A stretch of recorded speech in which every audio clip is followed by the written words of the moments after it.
Good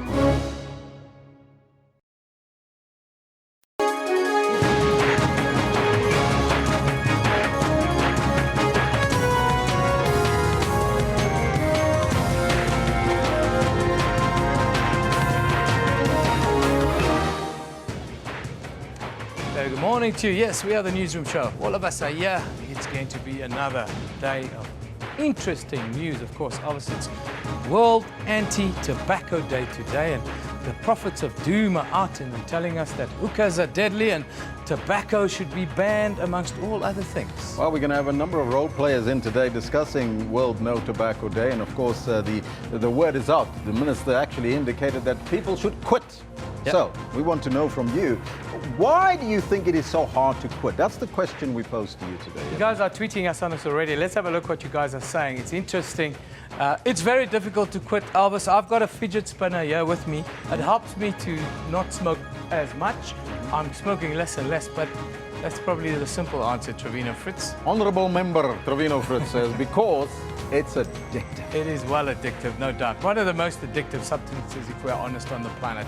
Unati says it's not easy to quit what you love and addicted to. And Torley says it's hard because you get addicted to this. Thanks God I got out after 6 years of slavery. Oh, it just paints a picture. Onuke says the menthol is all the same. Very resistible. So sad for smokers, I think is what Onuke says. Well, these are some of your comments now, knowing that you're a smoker as well as Kendall used to be a smoker as well. Yeah, Kendall's a winner though. Kendall quit. Yeah. He quit. How did you manage to quit? It took me a really long time. I started smoking when I was 19. 20 years later, I was still doing it. And you know what? I tried everything. Tried Champex.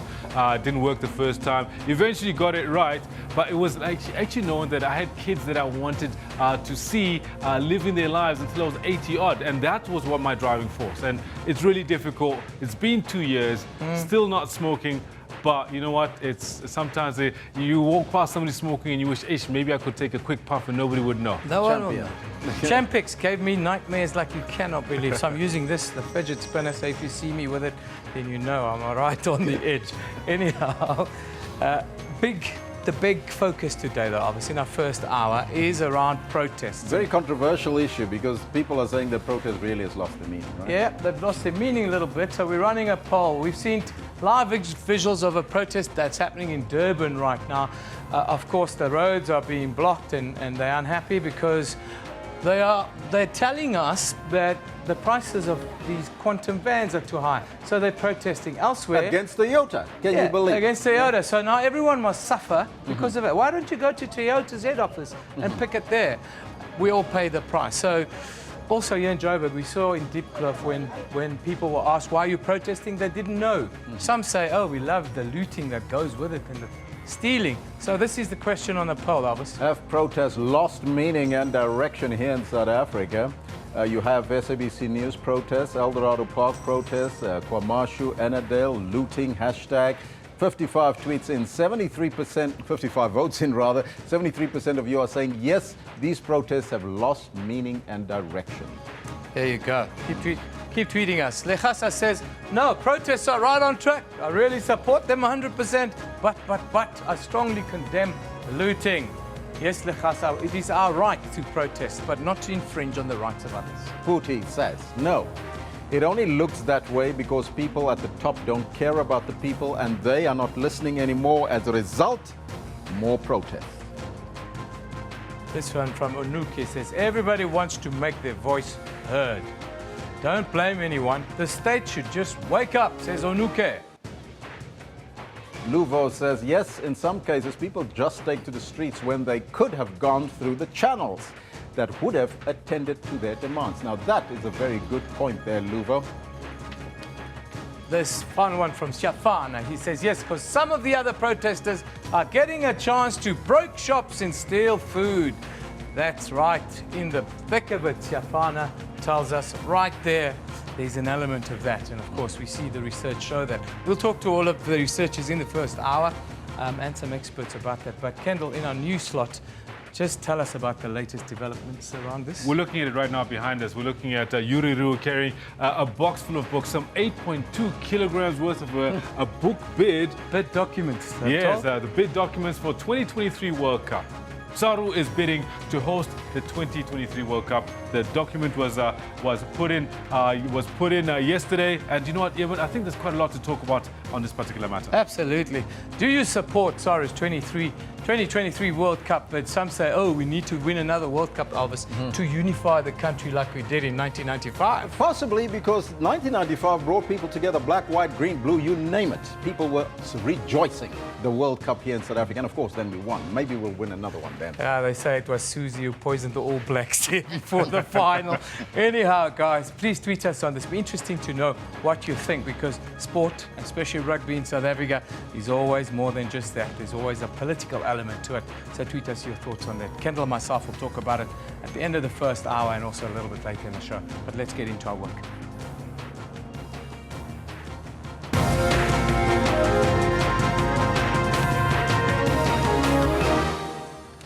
Police have been deployed in the Greater Takwini region in KwaZulu-Natal as members of taxi organization Santaco embark on a strike. Net1 Technologies will be paying its CEO 105 million rand and a 14% premium on his shares after he agreed to step down. And with the country observing Child Protection Week, parents of the missing 19-year-old Nandipa Mtunzula says they are still optimistic that she will be found alive. Sad story ending our news headlines there, but those are your headlines. Before we get to the news, let's find out from Kendall Makhamate what's happening on the sports front. Well, Elvis, there's been quite a lot happening. One of the big things that came out of yesterday is that ahead of the Champions Trophy, good news for the Proteas side. We're still topping ODI rankings, and I think it's great for young KG. Yes. Yeah, great young man. Credit to South Africa. No, fully. Good morning to you. This is what we've got for you in the sports today.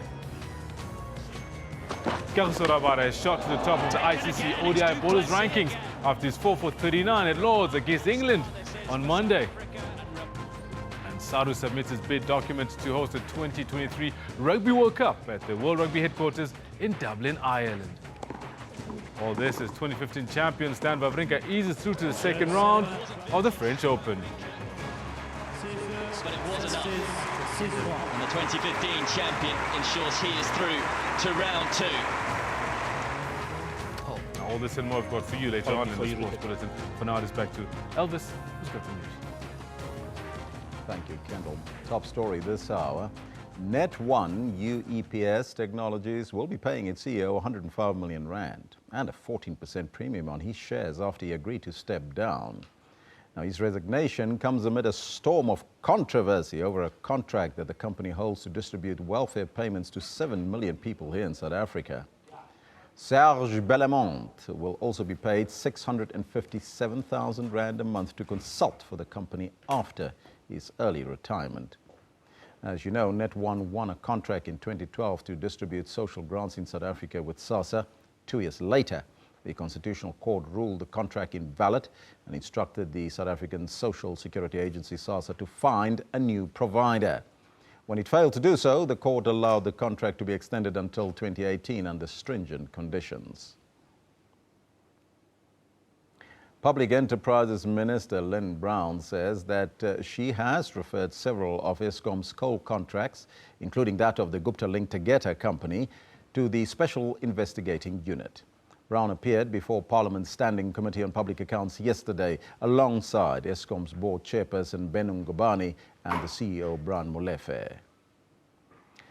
Eskom was called to discuss a report of auditing firm PricewaterhouseCoopers concerning the coal supply agreements between the power utility and Tegeta. The 4 billion rand contract has been one of the Gupta's flagship businesses with state parastatals, which has been at the center of the State of Capture report. Among its many findings, PwC found that no bidding went out for the tender that Tegeta got. An Eskom board and executive defended their action, but politicians were not satisfied with the responses. Legislators say that should there be any wrongdoing, Criminal charges must be laid and all the money spent must be returned to Eskom. Meanwhile, winter load shedding may be on the cards as Eskom struggle to finalize coal contracts. Eskom board chairperson Ben Ngubane has blamed the new regulations on short-term contracts for the predicament. Now, this could lead to a delay in finalizing the procurement of coal. Now, with the country observing Child Protection Week, parents of the missing 19-year-old Nandipa Ntunzula says that they are still optimistic that she will be found alive. The grade 12 learner was last seen 2 weeks ago at Ngobozi village outside Butterworth in the Eastern Cape. Ntunzula was on her way to Cunningham High School but never arrived. Her parents say it's been a harrowing fortnight for them. They have rather called on the public to assist. Child Welfare South Africa says there's still a lot of work to be done to keep children safe and secure. The welfare says a number of children are still victims of physical and sexual abuse. The family of the 30-year-old Eskom employee whose body was found at a Springs substation claims that her death may be linked to workplace conflict. Tembesile Yende's body was found in her office after she'd been missing for 2 weeks. Both the power utility, police and the family are probing the curious chain of events. Police returned on Monday after workers complained of a bad smell at the office. Yende's body was found with a plastic bag around her head. CCTV surveillance cameras stopped working after she arrived for work. The power utility wouldn't respond to the allegations but has launched its own investigation. Police are not ruling out foul play. The family is now awaiting the post-mortem results. Now, it's World Tobacco Day today, and that's our focus really. In fact, we're also taking a look at some of the issues surrounding the protest in the country. So let's go over to Eben for more. Yeah, obviously we're running a poll asking this question because we've seen some interesting developments at protests. One in Diepkloof, for instance, where, some of our reporters asked, do the people actually know what they're protesting for? And some of them didn't. They were just happy to be there to protest. And is that what is happening in South Africa? So we're running this poll and asking people, what do they feel? Have protests lost meaning and somewhat direction here in South Africa? Of course, the latest ones on in KwaMashu will be there shortly. 79 votes in. Keep voting, guys. Come on. 3/4 of that 79 are saying, yes, they've lost a little bit of meaning and direction here in South Africa. This tweet from Katlejo, he says, yes, look at what we are destroying. All in the name of service delivery. I condemn it. The youth is in the front of everything. It worries me, said Katlejo. Kavita says, at what point do the authorities, even the presidency, step in? Should they be arrested, tear gassed? How is it they get away with this? Punati says a big yes. Some people have nothing to do during the day, so protest is a way of life for them.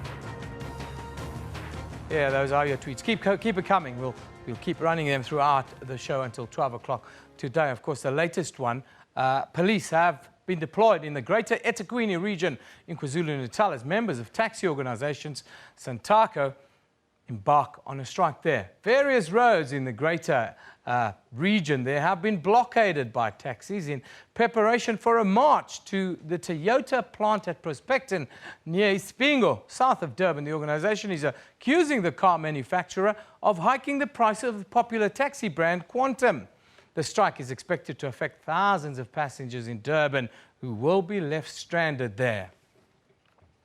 Now, staying with the story, police seemingly have their hands full in Durban to ensure a smooth traffic flow in and out of the city and the surrounding areas. Metro Police have dispatched tow trucks now to remove abandoned minibus taxis there in the city centres. Now, for more on the Durban taxi strike, let's get an update from our reporter, Ayanda Mhlongo. Ayanda is there. Very good morning to you, Ayanda. Good morning to you, Durban. Thank you. Just give me a quick update. I see lots of taxis parked around you. What's the situation down there with regards to the taxis and the protests that's going on in and around the city? Well, I'm just hearing you there, Eben, speaking about the police having their hands full, and certainly what a morning it has been for the police, both this SAPS, the traffic police and Metro Police here in the Durban CBD. Well, not only the CBD, Eben, I must tell you that along the N2 and the N3, if you're coming from northern parts of KwaZulu-Natal, if you are entering KwaZulu-Natal, it's been chock-a-block from around 4 a.m. this morning, and we've been out and about in the city, and I tell you, it's absolute mayhem in the Durban CBD as their taxis, as you said, they even have been blockading most of the main roads in the Durban CBD, leaving traffic to a complete standstill. I'm just going to move just a little bit out of the shot for you to see. We've moved now to the off-ramp. We're on the off-ramp from the N2 at Isipingo, Prospecton, and just about a kilometer from where we are is the Toyota plant, where the taxi operators will in about 30 minutes or so be marching to that Toyota plant, as you've said there, in protest against what they are saying are escalating prices of the Toyota Quantum, which is one of the popular vehicles that are used in the taxi industry to transport passengers. It has been getting a little bit tense between clashes between the police and the taxi operators, but where we are here, the situation is relatively under control. There is, as you see, a heavy police presence at this particular area. What they did, as you can just see here, they abandoned their taxis, leaving them on the main roads, and now you see these trucks being able to pass here. That is because the law enforcement agencies have just negotiated with the taxis that they at least open up a lane or two from the freeway to try and ease the congestion. There are people that have now been in the traffic for about 2 or 3 hours. Many have given up, deciding that they're going to return home. They will not be able to make it to their workplaces. There's people there that we were speaking to, motorists are saying no, they will not definitely be able to make it. School children as well, buses have turned away, saying they will not be able to get to their destinations. So what we're also awaiting now where we are is the meeting point, where from the south we understand that taxis, a huge convoy of taxis is coming down from the south. It's going to be met by those that are coming from the N2 and the N3. From what I last got a few minutes ago, Eben, just speaking to those that are leaving that massive convoy, about 800 or so taxis are making their way slowly down the N2 to where we are, and they are then going to proceed down this road as they make their way to Prospecton, where they will then address the taxi operators who have come from all over the province of KwaZulu-Natal, also being assisted by the province of Gauteng. We understand we also have the leadership of Santaco, the president of Santaco. He is also here, Mr. Philip Taibosh. He will be addressing the taxi operators, and they will then hand over their memorandum to Toyota. But what we understand in the CBD from our colleagues who are remaining in the CBD, nothing has changed there. It's still very much congested. It's still absolute mayhem even in the Durban CBD. Ayanda, how does unhappiness with the pricing of vehicles become a lockdown of the city? What are the taxi operators saying? What are the justifications? Eben, that's the question that we asked. I mean, many people were asking, if your issues are with Toyota, what does it have to do with us? And they were saying that, well, this is how they show their anger. This is how they show their dissatisfaction.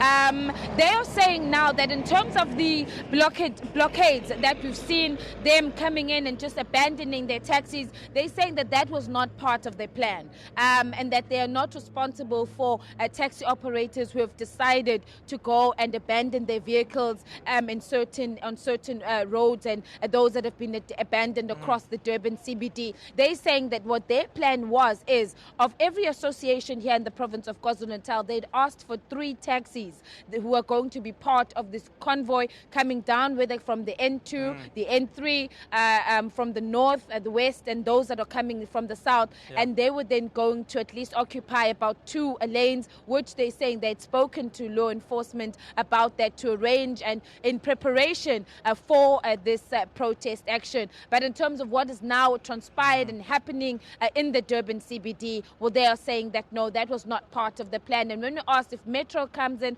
and or also SAPS and brings in their tow trucks to tow away the vehicles, and they were saying, well, they also got a job to do, and if that's what law enforcement needs to do to remove the taxis that have blockaded the roads, that they must continue to do so. They're saying that their problem is with Toyota, and they really wanted to come out and for Toyota to see that they're out here in their numbers, and they're against what they are saying are continuous escalating prices. They're now estimating that a vehicle now is costing them over R1 million, and installments they are paying about 17,000 rand every single month. And they're saying that also now their problem is that when it comes to the passengers, they're no longer numbers of passengers are decreasing, and they're not being able to make these monthly installments. They're also now accusing Toyota, saying that of taxi violence, and they're saying that if these prices are continuing, they're now going to be fighting amongst each other for routes, for more routes. They're going to fight amongst each other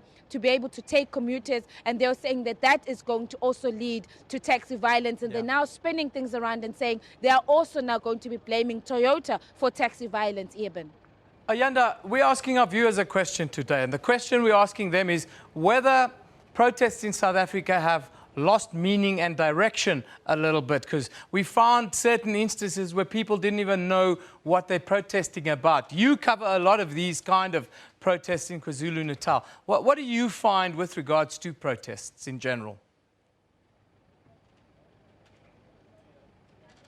Well, many of the protests are urban in KwaZulu-Natal. Let me personally, I think one an example would be the protest that we covered yesterday when we were in KwaMashu. As you know, that KwaMashu is still very tense at the moment after those the looting and vandalism of stores and the attacks on foreign nationals there. And while we are here, there is still a very heavy police presence in KwaMashu as we speak. The number of stores that were vandalized increased throughout the night. It's now at 11 in the area of Richmond and in Richmond Farm and Lindelani. And there, Eben, as well, when we were speaking to many of the people there, because they were divided, really. Others were saying that, yes, it could be related. It's related to accusations of foreign nationals allegedly being responsible for some of the attacks on women. But then when you probe deeper into it, to sort of say, but the police are saying there have been no reports on these incidents. So where are you getting this information from? And everybody's sort of saying it's rumors, it's hearsay, it's rumors, it's hearsay. Again, when the children also then yesterday, all the schools in KwaMashu were closed as the school kids also went on the rampage. We also asked many of the children that were there, you know, why are you here? And others were saying, well, we saw our peers leaving our classes, and so they also then joined. And some of the other adults were also there, but why are you also part of this march? And they're saying, well, we saw people moving, so we also then moved. So, but the police are also even saying that they were concerned about opportunists, where there are legitimate concerns that people have and grievances. You will then find people coming in who are opportunists, who will then create the violence and chaos that we then see in the streets. The looting and the violence directed at foreign nationals that we've seen. A lot of people in KwaMashu, even yesterday, were criticizing that, saying that they are relying on those stores. And as soon as those shops are closed, they're the ones that are going to suffer.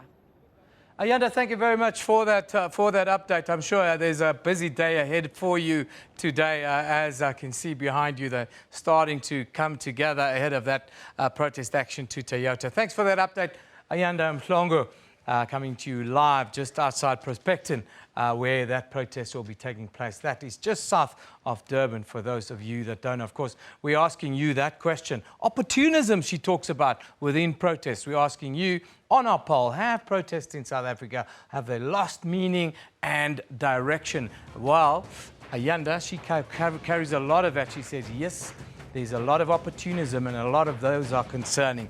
Keep voting on this poll, guys. It'll be interesting to see where we are at the end of the show. But we move on. Let's take a look at what's trending right now. Of course, you saw the big story, the hashtag Santako strike. Yes, as members embark on a march in the greater eThekwini region in KwaZulu-Natal. Santako says Toyota is hiking the price of the popular taxi brand Quantum. Usual taxi commuters are expected to make alternative plans as thousands are affected in the city as the city of Durban is locked down. Then, people are still waiting to hear the facts of what really happened to Tembisi Liyende, the woman whose dead body was found at Eskom offices. Camera footage shows that she did arrive at work, but nothing further. This was the sobering sign that was left at the entrance. What happened to my sister? Sad, sad story. Then, South Sri Lanka emergency personnel and residents are trying desperately to repair their cities after the worst flood in decades caused havoc, between 160 to 180 dead and around 500,000 people displaced. Relief agencies are appealing for funding to assist with the crisis. Hashtag Day Sri Lanka floods. In other news, US President Donald Trump's visit with Pope Francis at the Vatican has caused quite a stir, but mostly people are making a mockery of the meeting.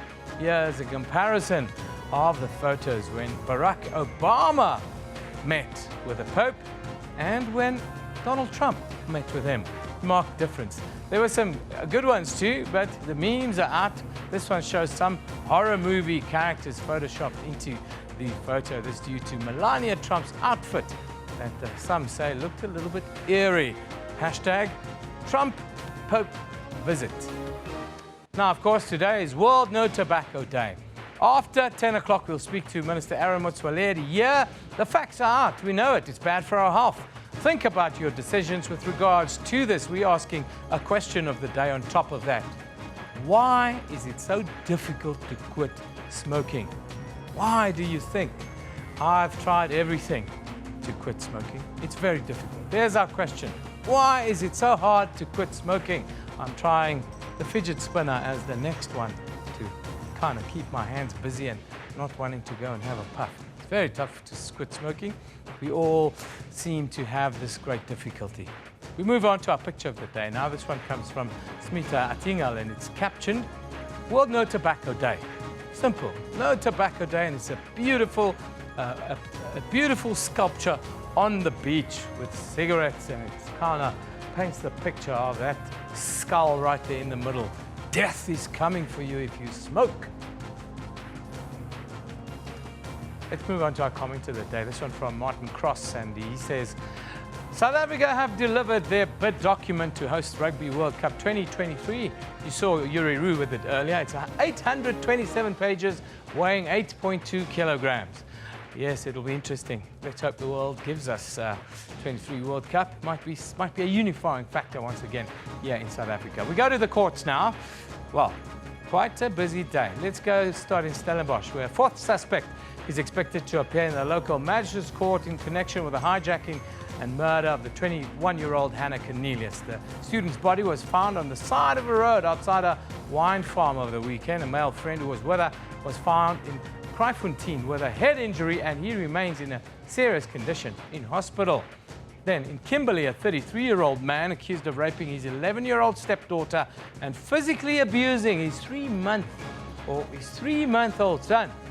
He's now mentally disabled, will be sentenced by the Kimberley Magistrates Court. The father was found guilty of 2 charges of rape and 1 of assault with the intent to do grievous bodily harm. We'll keep you updated on these stories, but they seem to be all too familiar in our courts. We're going to take a short commercial break. When we come back, we speak to you directly on the question, have our protests lost meaning and direction here in South Africa? Don't go away.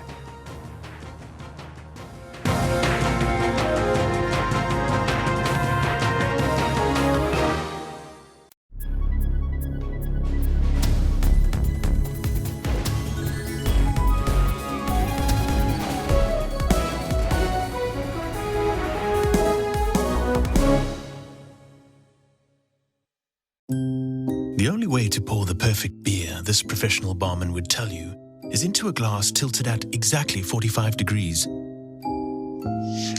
Oh, bless you. Bless you, sir. Bless you again.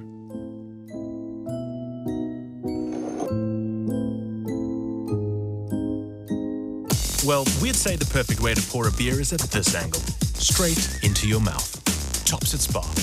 Good beer, good advice, no Ponzi beer stuff. Well, a very good morning and welcome to AM News Live at 1000 hours across all Central Africa regions. A fitting send-off for a revolutionary giant, a life dedicated in service of the people. The result means that the Swallows are out of the ABC Multiple League and drop to the amateur fourth tier of South African football, the SAB League. Tune in on AM News every Saturday and Sunday from 10 hours.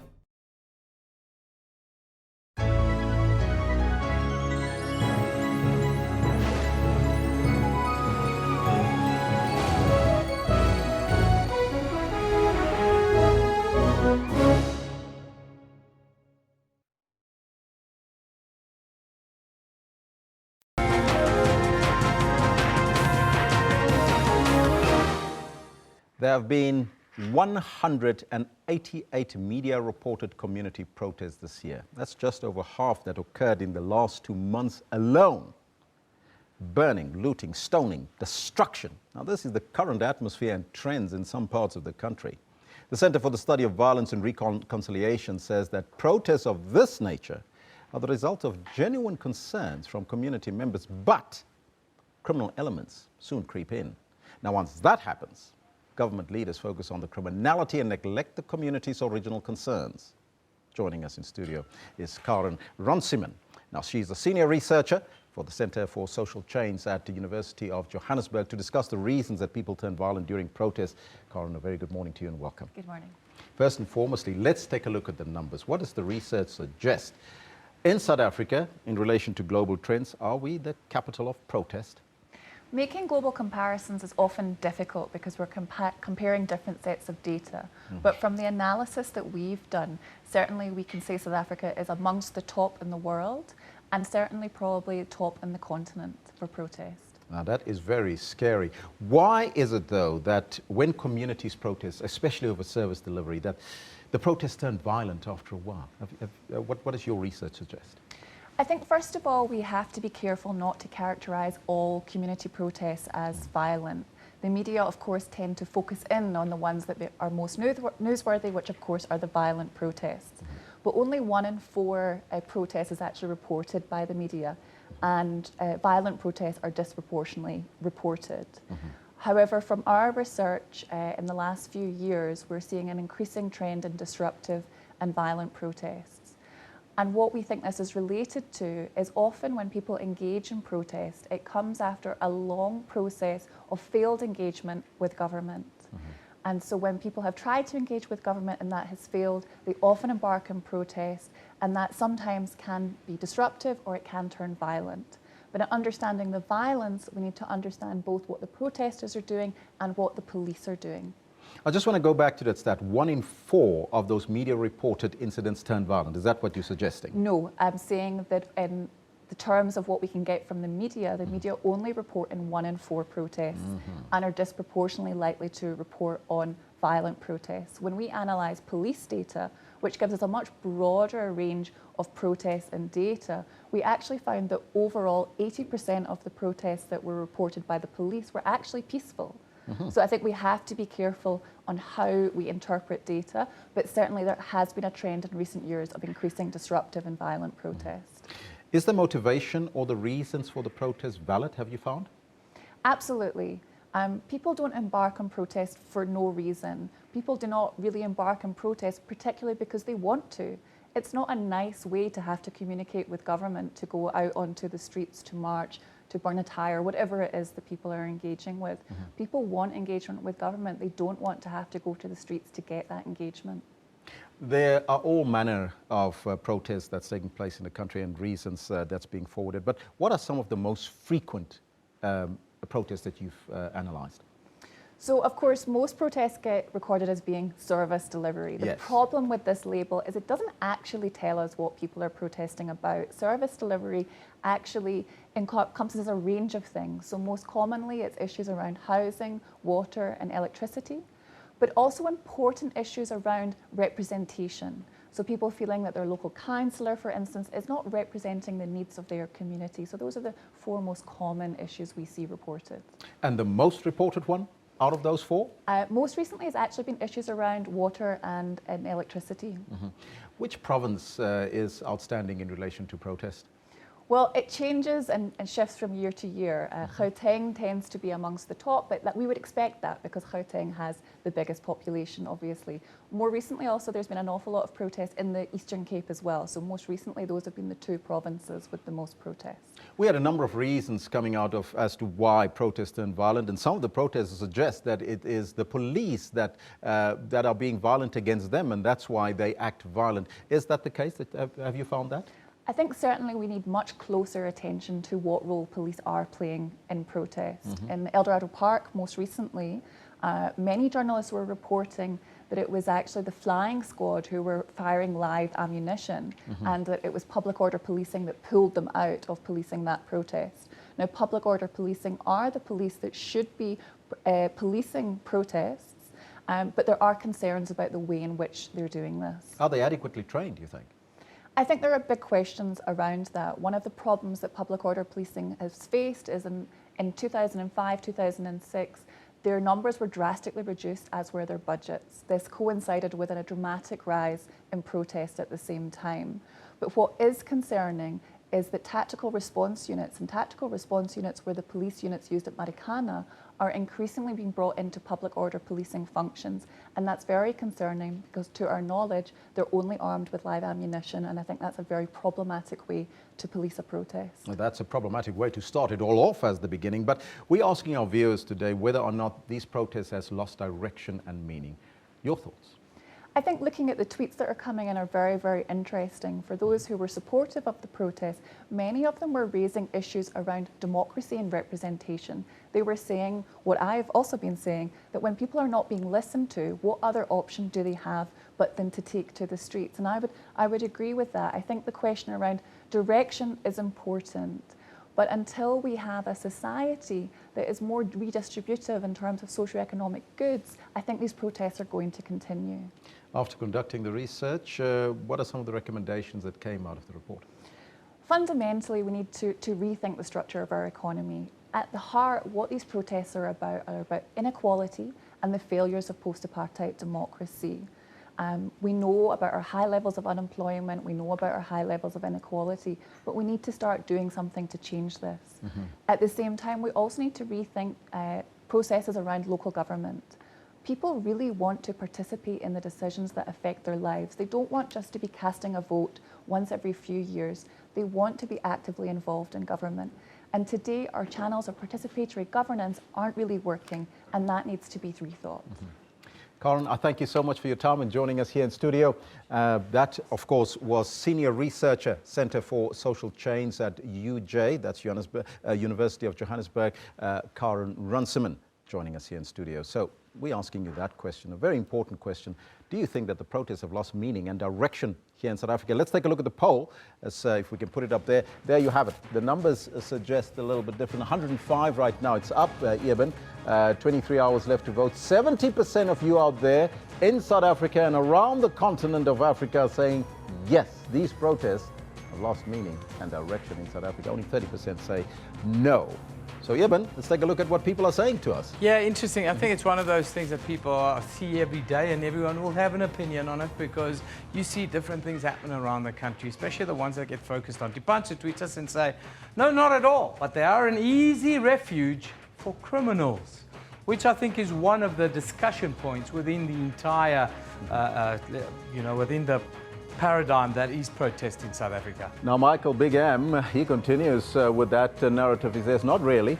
Everyone has the right to do so, but arrest those who loot and vandalize. Yeah, that makes absolute sense. Mahafa Noel says, Newsroom, yes, protesters end up looting shops and vandalizing state property. even private property, Elvis. Yep, Gadani says protests are pointless. After 20 plus years of no service delivery, why do people expect powers that be to change? Well, Gadani, political question there. This one from Unati. He says, government must create jobs so people can be active during the day, not to think about protesting. Yes, there are a lot of people on the streets. It's a fair point, but government doesn't create jobs, Unati. Business does. Business needs to create jobs. There's no government in the world that can create jobs per se. They can create an environment, but not jobs. Business has that responsibility, and business has a lot to answer for. And that's why we need entrepreneurship. That's always my contention, Eben. But let's see what else you have to say. Is there more? Well, those are all your comments up until now. Let's go over to Eben to take a look at more social media then. Yeah, thanks, Elvis. Of course, elsewhere in the world, there's also things happening. Let's just take a quick look around the world. We'll go to the US. The USA Today reports here that the US military successfully intercepted an intercontinental range missile for the first time, a key test of its missile defense system amid heightening tensions with North Korea. Then, in Europe, the Times says that the Conservative Party could be in line to lose 20 seats and Labour could gain nearly 30 in next week's general election there. This is according to new modelling by one of the country's leading pollsters.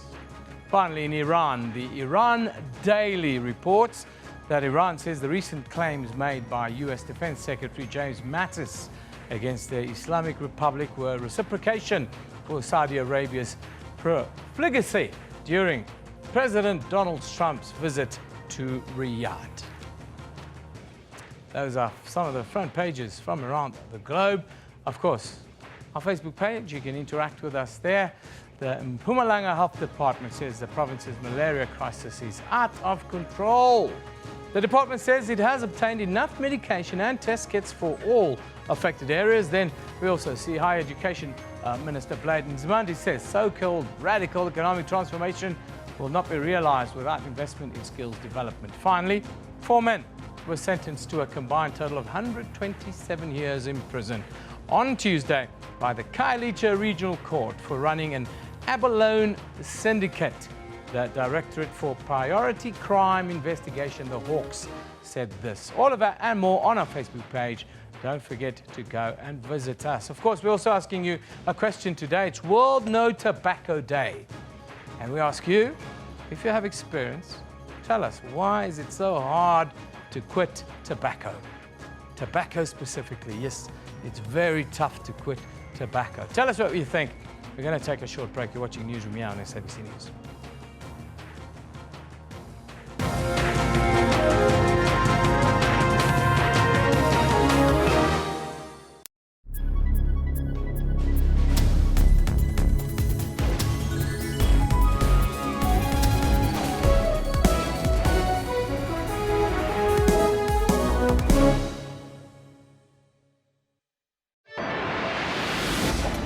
Do you support the calls made by Blade Nzimande and Solly Mapaila? It is not a call by Comrade Solly Mapaila and the Comrade Blade Nzimande.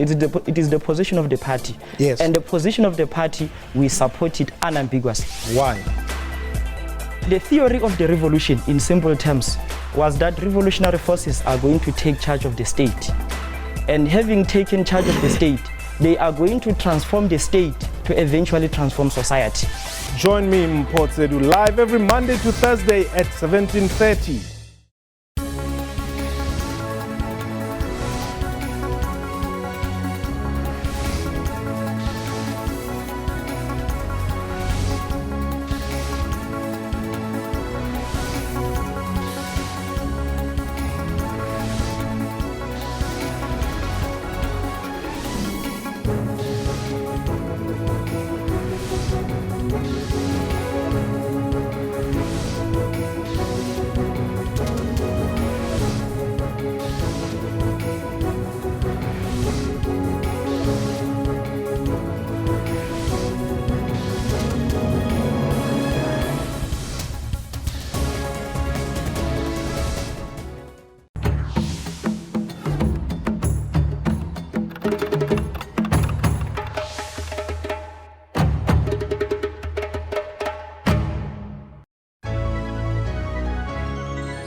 Welcome back.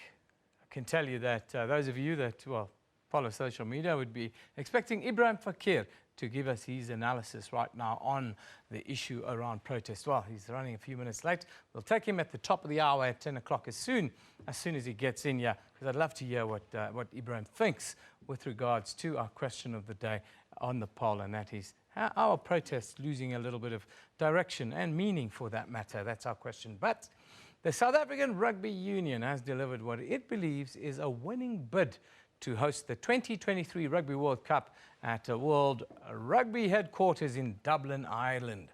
Now, Yuri Roo, that's the CEO of SARU. Yes, he handed in this 827-page, 8.2 kilogram document that will set South Africa up as the preferred rugby destination in the world for 2023. Kendall is here to talk about this. Kendall, let's first talk about the politics that went on with regards to this bid. Well, I think a lot of people will remember, just to jog some people's memories, about how the sports ministry out here in South Africa had decided to ban SARU, the Rugby Federation, amongst others, from bidding for any international competitions. And this included this bid that they put in for the 2023 Rugby World Cup. That's changed since then. The new minister has come in. Tula Singlesi has come in and said, you know what, rugby does meet the targets and will meet the targets that we've set for them, that we've agreed to them with regards to transformation, governance and so on, and therefore it's okay for them to bid for this Rugby World Cup. Yeah. South Africa is due a Rugby World Cup. Last one we hosted in '95, we won. Of course, those of the Born Frees. If you watched Invictus, you would know the story of how important this was in the making of South Africa as a nation. No, absolutely. But you know what? Even what I've just given you is the high level of it. There is a lot of undercurrents underneath. Yeah. You know, a lot of things about how SARU decided before the sports ministry had given them the go-ahead, decided to go ahead and prepare their bid anyway. Yuri Roo has said they started doing this in November already. They put in their proposal, submitted their proposal to bid before South African sports had said they could. So there's a lot going on. But with that said, you're right. South Africa is due for a unifying event. And we all remember what happened in 1995 when the Springboks won the Rugby World Cup. We also all remember what happened when Bafana won AFCON and so on. So with everything that's going on in South Africa right now, I think there's a lot to be said for what sports does and how it makes people of different hues, different religions, different political beliefs come together in support of one South African thing. I want to ask you about the money, though, because rugby was not in such a good state about less than a year ago. No, it wasn't. We hear murmurs of discussions with MTN about sponsorship and all of this. Can we afford this bid?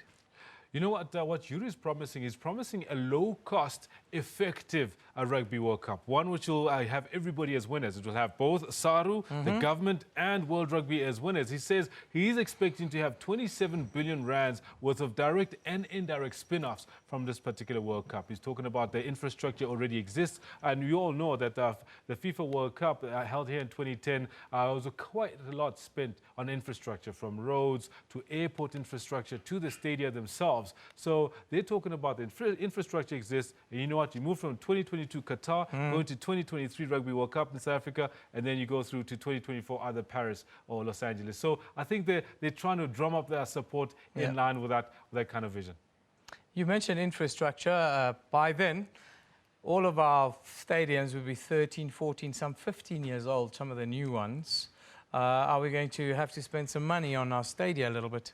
Absolutely. Like, you know what, a lot of the stadia are going the way of disrepair. And we look at Nelspruit, look at Polokwane, we look what's happening out in Port Elizabeth. Every now and then they play a match. Our Cape Town Stadium itself not being used as much as it can be. So, yeah, I think there's a lot of money that's going to need to go into these stadia, as well as all of the other infrastructure that was put in place. But with that said, I think the numbers need to be crunched. The conversations need to be had about this 27 billion rand and these off-spins, 1.4 billion rand in terms of taxes Yuri Roo is talking about that the government will be able to get.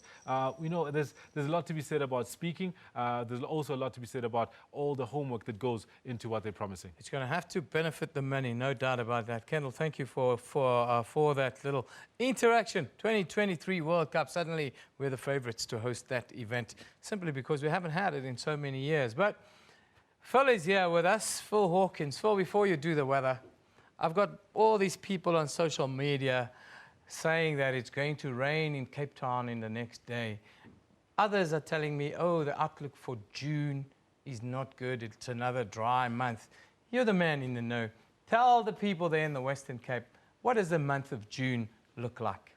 Yeah, so actually the month of June falls within winter. Of course, it's the first month of winter. And our seasonal forecast, which we're going to start presenting on these programs tomorrow, is actually showing a slight chance of slightly above average rainfall. So for the month of June in Cape Town? Well, the winter season. So it's a winter forecast, which includes the month of June. I think a lot of that rainfall is going to come a little bit later into June and later on there. But as we start to see that high pressure system moving away, because that's really what's keeping the rainfall away from South Africa now, is that dominant high pressure over the interior. And once that moves away, which it should start to do in the next week or so, then we're going to start to see that rainfall coming in. You know, Phil, you mentioned that higher than average rainfall is expected over the month of June. I think we need to start looking out for people living on floodlines, because that's exactly what happens when you have higher than expected rainfall, isn't it? Yeah, and really, because of the Western Cape and where it is, and because they get the storms that come in from the low pressure systems and the cold front, it tends to drop a lot of rainfall in a really short period of time, and that's really the problem. So yeah, flooding is going to be an issue. Of course, we love to blame somebody in South Africa. Could this whole water crisis have been handled a little bit better? Yeah, definitely. It could always have been handled a little bit better.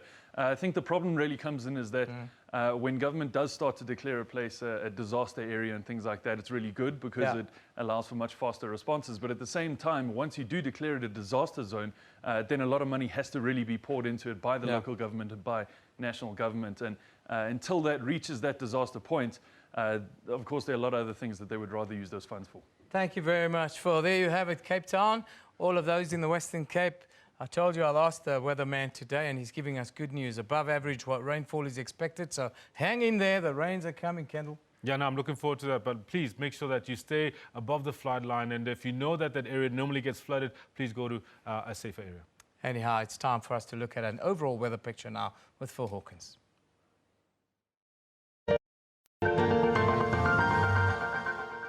Yeah, thank you very much. Let's take a look at that weather. We start off with South Africa's weather. And yes, today it's going to be cloudy. A lot of people saying that it seems to be rainfall coming in. But at the moment, we're still seeing that dominant high pressure system over South Africa's central interior. It is a very strong system, and it has been present for the last week or so. And that's causing the rainfall to just miss out on that southwestern part of the country and the southern coastline. We really need it there, but unfortunately, had a high pressure system pushing it away. Today, we're only expecting just a little bit of cloud cover around that area. Some drizzle might occur, but at the moment, we're not forecasting any precipitation at all. We are seeing partly cloudy to mostly clear skies over the northern parts of southern Africa, as well as the southern parts of Central Africa. Into tomorrow, very similar conditions, not a lot of rainfall at all, really forecast for this entire region here. And again, no rainfall, unfortunately, forecast for that southwestern coastline. You can see this is the result of both that high pressure system in the interior, and now it's also linking up with another strong high pressure system just off the southwestern coastline. So unfortunately, another dry day coming into tomorrow. Let's take a look at your temperatures though. Port Elizabeth peaks at about 25 degrees Celsius, so not particularly cold there. The one good thing about having a high pressure system over the interior is that we are seeing some warm and sunny conditions in some areas. 21 degrees for this time of year is nice and warm there. Daar, Bloemfontein, Pretoria, all sharing that 21 degree maximum, and Polokwane peaks at about 20 degrees Celsius. As we said, a lot of sunshine is here, and a lot of sunshine in our neighboring states as well. Gaborone at 23 degrees. Really, the only areas we are expecting a little bit of cloud cover is around Maputo, Beira, Harare, and Nampula. So, of course, that eastern coastline, and that's where we see quite a lot of humidity in the area and a lot of moisture in the upper atmosphere. And that's why we're going to see those clouds. A lot of those clouds are not very strong or not very dense, should I say. So lots of sunshine still to be seen there. Moroni's at 30 degrees, expecting some rainfall, expecting some cloud cover. And this, as we all know, is going to cause high humidity. So that's what you can expect if you're going to be in the island regions there. Port Louis 28 and also expecting isolated showers. The Central African region does expect some rainfall. But really not too much, and most of that rainfall is only going to be isolated showers, very small chance of rainfall, and not only that, but it is going to be concentrated in lesser populated areas. That, of course, excepting for Juba, Kampala, and Mombasa. These areas do expect some showers for today. Now moving on into the northern parts of Africa. Here we do see some rainfall. In fact, as we start moving, well, today being the last day of spring and we move into the northern hemisphere summer, we're going to see that rainfall starting to come in nicely into southwestern Niger and surrounding areas. That's really good news for the area. Of course, we need that rainfall there. Rainfall starting to spread a little bit further north as we change into the summer season. And of course, that summer rainfall just starting to come in towards the northern coastlines around Algeria, parts of Tunisia and parts of Morocco as well. Very quickly, we take a quick look at some temperatures here. Cairo, 37 degrees Celsius, Agadez at a hot 41. That's where we leave your weather for now. Stay tuned.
Many saying that the former minister is now endorsing Ramaphosa as the next president.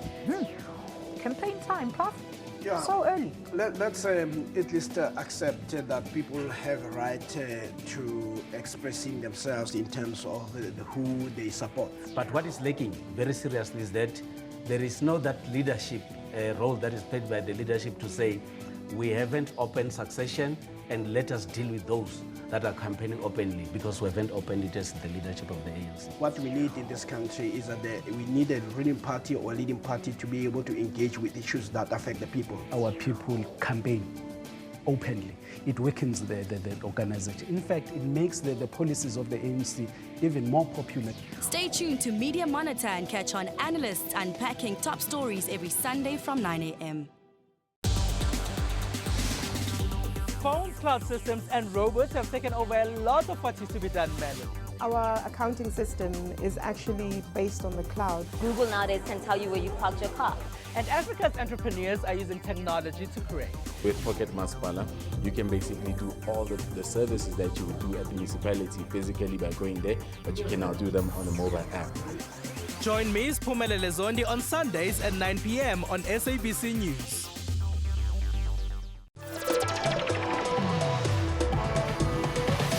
A top 5 rated horse racing event in the world, fashion is a highlight for those in attendance. All decked out in blue and white, the Lomorians Queen Plate is the premier event that kicked off everyone's social calendar. That it was all part of my master plan to cast John Legend, but deprive him of his normal instrument and give that one to Ryan. The House of Truth is not just a name. It is a religion. It is a lifestyle. It is a conviction that drives us.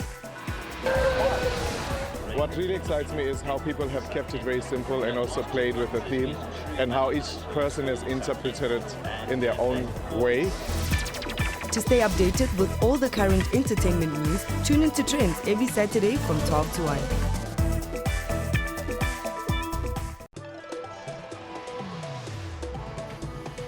About that trending life, the looking good and all that slayage? Well, fear not, because Trends has all the fashion do's and don'ts for you to stay on point this upcoming season. This film will be an immersive spectacle. You got Kong that's 100 feet tall, It tells this incredible story of man versus nature. The iconic stage production by Mbongeni Ngema is back with a bang. Sarafina is a classic South African production. I always choose to align myself with brands that I just love. Because when you love something, it doesn't become work. Luxury is not built overnight, but it's an experience that comes with time. Catch up with all the trends on Trends Saturdays at 12.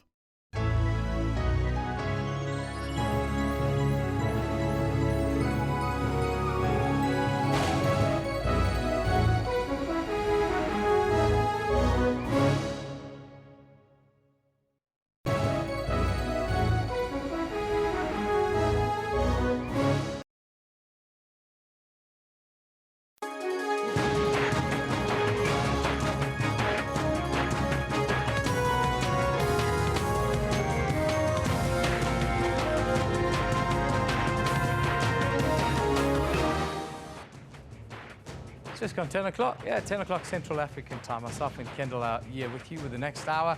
Of course, Kendall, we've been dealing with some interesting stuff in the first stint of the show. Yes, we have. Protests in South Africa. It seems as if there's a protest every day. And at times we've discovered amongst the people involved in protests that it doesn't really matter what the reasons are for the protests as long as they can protest, and in some instances some people involved in criminality. Absolutely, and sometimes they seem misdirected as well, because currently we are dealing with a protest against the car manufacturer, but they're protesting in the wrong place. Yeah, they shut down the city and all the people suffer and not the car manufacturer. Exactly, and the question we're asking our viewers today is, have protests lost meaning and direction in South Africa? Fair question. 113 votes in, 70% say yes, it has. Now, these are live. Whoa, these are live pictures, mind you. That's what they are. Live pictures coming from KwaZulu-Natal. Prospecting, I think is what it's called. Shortly, I'll be talking to Ayanda about that. This tweet from Malibongwe, Kendall. He says, as long as South Africans still have an excuse as why they become so violent when they protest, we will never find a solution, he says. Brigo Brick says, we all know by now that with this nationwide strikes, our current government is not fit to hold office. Step down. That's only good for the ballot box. You have to vote governments out. Brigo. Sibom Tempo says, yes, we support it because it brings everyone together and we tend to learn what we didn't know instead of being stereotyped. Yes, I think a lot of some of these comments may speak to our viewers not understanding maybe some of what it is we're trying to bring to bear. The protest is good, it's within our rights to protest, but take it to the people you need to be protesting against. We all have the right to protest as long as we don't infringe on the rights of others. It's a simple thing. Anyhow, today is World No Tobacco Day. We are both recovering smokeaholics. Kendall is very successful. Me, I have my moments. So we ask you, why is it so hard to quit tobacco today? Yeah, no, I think it's a pertinent question. And judging by the comments we've gotten today, a lot of people are feeling us on this, both you and me. Yep. Untireza says addiction. That's one thing that's not easy to let go of. Yeah, and it's such a tough drug is tobacco, is nicotine. Barry Martin says, to quit smoking is not an excuse because it's not an excuse for people to start smoking. They simply just do it. Yes, Barry, but when I started 30 years ago, it was very sexy. In all the ads that were around me, people were going overseas and smoking while riding jet skis and the like. That was what I saw, and that's what got me smoking, and I'm still addicted 30 years later. Yeah, no, Sipom Temu, you know what, even you say exactly the right words, that's what hooked me as well. I wanted to be cool. Yep. Now, Sipom Temu says, so a simple thing, if you know how to manage to quit loving a person and moving on with your life, then why it's difficult in quitting tobacco? Because it's a physical addiction, Sipo. Physical. Vance Chumba tweets us, it's addictive and my friend can finish 25 cigarettes in one night here in Zambia. He says he feels not good if he has not smoked. Vance, you are right, my friend. And you add alcohol to it and it gets out of control a little bit. Yeah, I got the whole ways in it with it. It's not hard. It only depends on how determined or how serious you want to quit. It's all in your mind. It's all in your mind, you're right, but it is still difficult. Yeah, it's a mental thing. Yeah. Of course, we're also running a sports question quickly. We showed a little bit earlier. Do you support Saru's 2023 World Cup bid, Kendall? We're going to have to take these tweets at 10:40. No, 100%. We'll leave it for you for that. We'll catch up with it later. Okay, let's get into the news now. Lots of headlines for us to look at. Let's go there.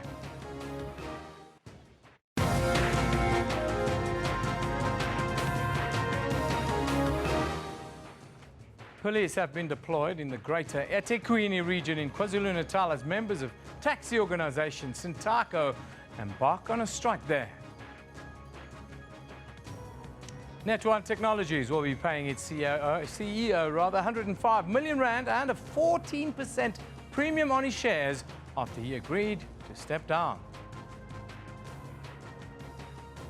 And with the country observing Child Protection Week, parents of a missing 19-year-old Nandipa Mtuzula say they are still optimistic that she will be found alive. Those are the headlines right now. Let's get the sports ones from Kendall. Evan, thank you very much. Very sad story there, that very last one about the missing child. Doesn't stop hurting me. Good morning to you. This is what we've got for you in the sports today. Kagiso Rabada has shot to the top of the ICC ODI bowlers rankings after his 4 for 39 at Lords against England on Monday. And SARU submits its bid document to host the 2023 Rugby World Cup at World Rugby headquarters in Dublin, Ireland. Oh, this is 2015 champion Stan Wawrinka eases through to the second round of the French Open. But it was enough. And the 2015 champion ensures he is through to round 2. Give us a few minutes at 10:40. I'll bring this all to you in more detail. For now, it's back to Evan, who's got the news. Yeah, Kendall, thank you very much. Very good morning to you once again. This is our top story. Police have been deployed in the greater eThekwini region in KwaZulu-Natal as members of taxi organisations Santaco continue their strike action there this morning. Various roads in the region have been blockaded by taxis in preparation for a march to the Toyota plant at Prospecton. That's near Spingo, south of the city of Durban. The organisation is accusing car manufacturer Toyota of hiking the price of their popular taxi brand Quantum. The strike is expected to affect thousands of passengers in the city who are left stranded as Durban is locked down. Now, of course, our very own reporter, Ayanda Mhlongo, she's been on the scene since early this morning. She's with the president of Santaco, Mr. Philip Taibosh. A very good morning to Ayanda. Before you speak to Mr. Taibosh, just give us an idea. Has this march down towards Toyota, has it started yet? Good morning once again to you, Eben. Yes, as we are now coming to you just outside the main entrance here at Toyota. As you can see behind us, taxi operators, they have come out in their numbers from all over the province of KwaZulu-Natal today to deliver a memorandum to Toyota. And one of their concerns is the increasing or escalating prices. They are now estimating that they are paying for a single Quantum. As you know, the mode of the Quantum is one of the popular vehicles that taxi operators use to transport commuters, and they're saying that now the prices are standing at over R1 million, and they're paying installments of about 15,000 rand. As you said, I'm with the president of Santaco, Mr. Philip Taibosh, and let's speak to him about their concerns. He's also here in KwaZulu-Natal today leading this protest to Toyota. Mr. Taibosh, good morning to you. Thank you very much for your time. Your biggest concern here, you're outside Toyota, you were saying that the escalating prices are unmanageable now. The taxi operators are saying that it's high time that you come to Toyota, and that is why you are here today. Good morning, and good morning to your viewers, and thank you for having us on your program. Firstly, let me not take the credit for what I have not done. This is the initiative of the industry in KwaZulu-Natal and in the parts of the country, and the industry have just decided to come together to say enough is enough when it comes to a company which has been bleeding them for all the years, and that they are not getting anything. I've got Mr. Boy Zondi, who is the chairman of the province, who knows the ins and the outs. I'm here to come and give a support as the national president of Santaco to say that whatever they are concerned, and they are the ones to raise this concern, but whatever their concerned are, it will be supported by the national body. I think what they have done today, it's a precursor as to what would be happening in South Africa very soon if both the government and business are not going to listen to the taxi industry. I think that's my presence today, to come and give support, to come and hear what are the concerns of the taxi industry. Mr. Boyzondi is the chairman of the KwaZulu-Natal Santaco. He is also the second deputy president, and I think he is the most important person at this particular stage to give you the ins of the memorandum. Thank you very much. Mr. Taibosh, thank you very much. Maybe then let me just bring in Mr. Boyzondi. I know that you've been held back in this massive convoy that has been making its way down from the N3 down to where you are. But thank you very much for joining us as well. Take us through now the memorandum. Taxi operators are saying they can no longer manage these very, very high installments, and many of their vehicles are also being repossessed. Thank you. Good day to you and the viewers at home. You are correctly putting it, and thank you from our president for being part of this. We know that we hijacked him, but that is the job. Yes, taxi operators in KZN have came to us as the leadership, and they have said, what are we leading them for if we can't sort out their issues? And we've asked them, what are the issues? We thought we were sorting out the issues, and they said, Toyota, but not only Toyota, all the manufacturers, every 3 months are increasing vehicles, and they end up not being able to pay for vehicles. But the reason why we are at Toyota is because the taxi industry in South Africa mainly uses Toyota. And they said, no, we need to start with Toyota, but we'll be going to all the manufacturers, raising the very same concern. But it does not only stop with the manufacturers. It seems as if people have colluded against the taxi industry. The banks, the insurance company are doing the very same thing. You are paying a premium for a taxi that you will pay for a bus that is carrying 65 passengers. So we are saying as the taxi industry, somehow somebody is planning to destroy the taxi industry somewhere. So that is why the taxi industry have decided that today is the start of too many things that will be happening in the country, but mainly in KZN. But we will be asking all provinces to support us like they have done today. It's not only KZN. We've phoned other provinces, and they've came in numbers to come and join us to this march. So we will be handing over this memorandum to Toyota, and we would want to sit down with them.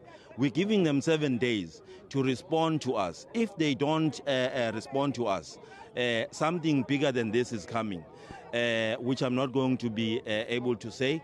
But beside this one, we've also planned another march. It will be happening on the 15th of June in another province, which we don't want to say right now, because there is another financial institution which is a killer of the taxi industry, whereby you find a taxi operator paying 15,000 rand for a vehicle, whereas in other financial institution you will pay 9,000 rand. But we are going there. Soon we'll be knocking at their doors. Thank you. Mr. Zondi, thank you very much for your time. Mr. Taibosh, to you too. Thank you very much to you both for your time. The leadership of Santaco, both national and the province of KwaZulu-Natal, leading taxi operators here this morning to deliver a memorandum of grievances to the Toyota management. We will, of course, once we've got the word of the taxi operators, but we will, of course, also try to see if we can get reaction or comment from Toyota. But still, in the Durban CBD, it's still chaotic. Taxis are continuing, still blockading many of the roads in the city. It's likely that only once they've left here, dispersed from after they've handed over their memorandum here, that they might then be able to clear their way. But certainly this morning, major disruptions and mayhem in the city of Durban as a result of this taxi protest. Eben. Thank you very much, Yanda. Yanda Mhlongo coming to you live. She'll give you some updates a little bit later as well as to how that protest will escalate. We expect them to march on Toyota's plant in the south of the city there. Of course, we're talking protest, and there are an estimated 300 incidents of community protests a year in South Africa. The protests have been characterized as a rebellion of the poor at times. Some reasons for protests are because of service delivery and people demanding public service, not necessarily service delivery. Other views suggest that the protesters are expressing dissatisfaction with the limited opportunities for influencing decision-making and resource allocation. A more explicitly ideological critique suggests that the protests are a reaction to the ill effects of a neoliberal turn at local level enabled by the restructuring of municipal entities, public-private partnerships and the outsourcing of service delivery. With us in studio is political analyst Ibrahim Fakir to discuss the reasons behind service delivery protests. Very good morning to you, Ibrahim. Thanks for being here. Thanks, Eben. Thanks for having me. Before we talk about what's going on right now and what we've seen in recent times, just talk to us about the sort of grievances that cause people to organize themselves in the way that we see and then go on to protest. Well, there could be any number of reasons as there are protests. Literally, they range from, and I know that there's this misnomer that says it's service delivery protests. Of course, there's service issues which are attached to many of the protests. It's often about sanitation, water. I think the one point we miss frequently is that sometimes it's not just about service delivery by government. It's service offered by the private sector. And oftentimes it's a mine, a factory, an industrial concern, which says we're going to be pooling labor from the area. And what happens is that they don't in fact do so, or they don't do so to the extent that they promised to do. Or they hike prices, as in the case is shown in this taxi strike in Durban. So there's any number of grievances. They're often targeted at government, particularly at the municipal level, but sometimes they're also targeted to the private sector. So there's any number of reasons why this happens, but one of them is also, other than service delivery, internal political fights within political parties. So if you're not high up enough on a party's list, or if you're not chosen as a ward candidate, you know, if I want to stab Eben in the back, then I try and stymie him by bringing up protests in the community. Organize yourself. Absolutely. We even saw this in the sort of xenophobic elements of protest. There were complaints from the Zimbabwean community in South Africa, for instance, in the protests that happened in Mamelodi, that there were political elements that came and told the community to stand up against these foreigners because it's the ANC's fault. It's that kind of thing. Is there an element of that we see increasing politicization of protests? Yes, there often is. There's some, and frequently it's against someone within your party if it's an internal party thing, or it's across a different political party. So if a particular municipality in a province governed by a different party, you would want to kind of stoke protest against the other party. But let's be clear that in many of the service delivery protests, the interpolitical party rivalry actually matters less. Rather than matters more. Because if you find in instances, and I can take Bekkersdal for an example, I can take Balfour as another example, sites where we've done empirical research, in which people work across different political parties, work together, either on a community forum or some kind of other front in which they work together against the kind of problem that they perceive. So interpolitical party rivalry is not always a driver, but it is a driver, and especially when it's closer to elections, then it becomes a bigger feature of an internal political party wrangle or a wrangle between two political parties. That's actually spot on. I've seen it actually happen live, where different political parties, organisers on the ground, are fronting some of these protesters, especially in affected communities. We're asking a question to our viewers, Ibrahim, and maybe you can look at it. We're running a poll and trying to sort of gauge where people's thinking are with regards to it.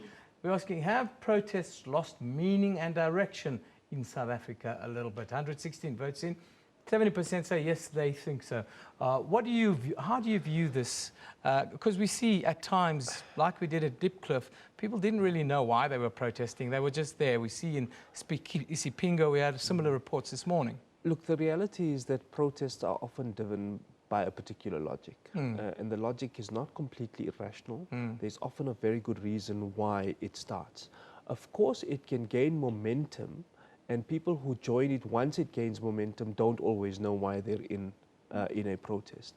Add into that toxic mix an unemployment level of around 40%, which is the real unemployment level.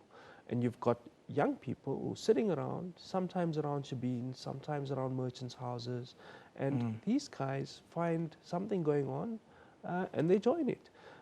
Second is that South Africa has this sort of contagion culture. You see one place doing something because they've had a grievance, it gets aired, and you think you're going to attract attention and solve your problem by doing precisely the same thing.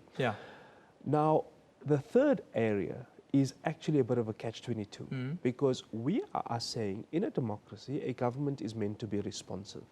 So when a high-profile protest happens in one area and it gets the attention of a national minister or a very high-profile person, especially the attention of the president, as was in Elsie's River yesterday, other areas begin to think, if we do the same thing, we increase the volatility of what we're doing, increase the intensity, we're also likely to get national attention, and we could fast-track the issues that we need.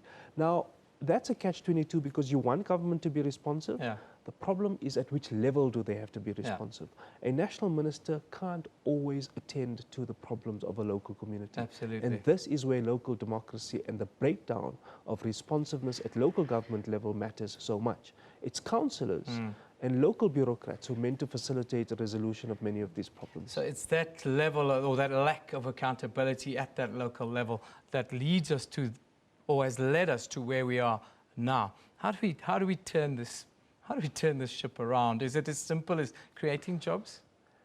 In part, that's one part of the solution. You have to create jobs, but we have to create jobs because creating jobs is a good in itself, not because it's going to reduce service delivery protests or protests in general.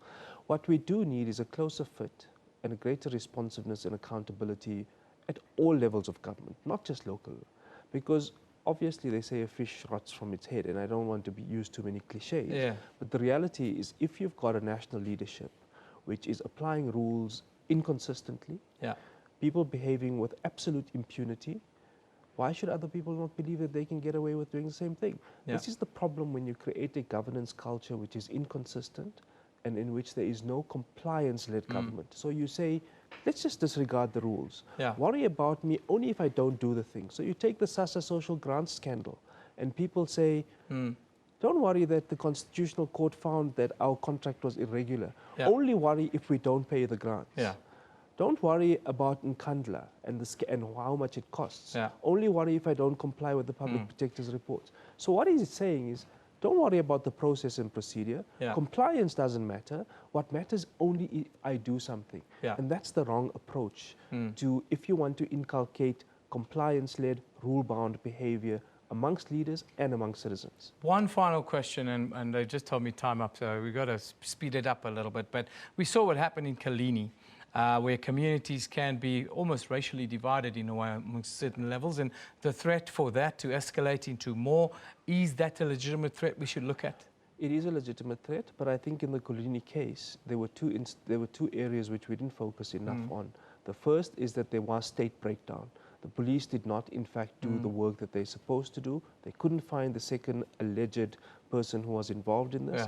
That, getting the right information, could have helped us not stoke racial fires. The second is when issues like fake news, alternative facts, things which are made up, gather a momentum of their own, it's hard to stop them. And that can cause a big tinderbox amongst our already fragile and antagonistic race relations. We've seen that in Durban with the fake reports of children being kidnapped, and so the community went on the rampage and caused a lot of damage. So that is the genuine concern.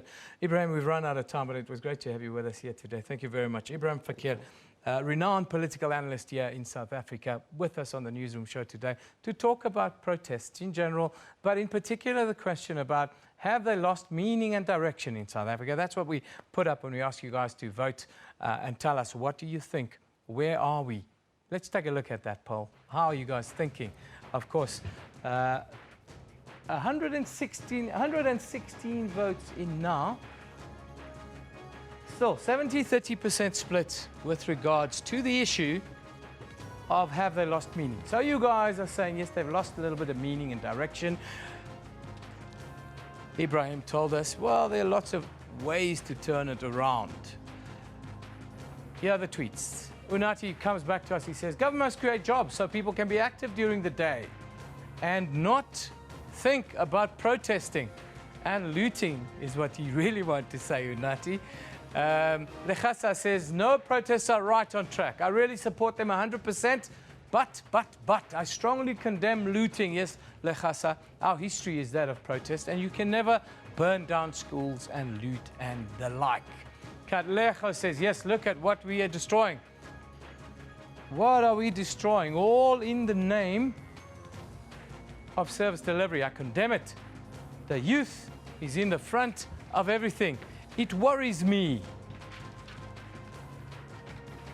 This one from Malibongwe says, as long as South Africans still have excuses why they become so violent when they protest, we will never find a solution. Yes, Malibongwe, we have to take responsibility for our behavior. It's something that our mothers and fathers teach us at home.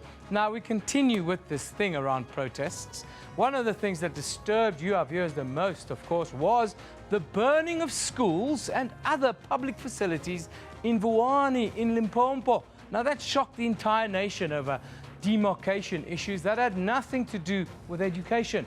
In his reply during the presidency's budget debate in Parliament last year, President Jacob Zuma said there was no grievance that could justify the destruction of property, especially schools, which were meant to help to elevate the next generation, defeat poverty, inequality, and unemployment. Now, President Zuma further said nobody should be allowed to jeopardize and destroy the future of our children and the country.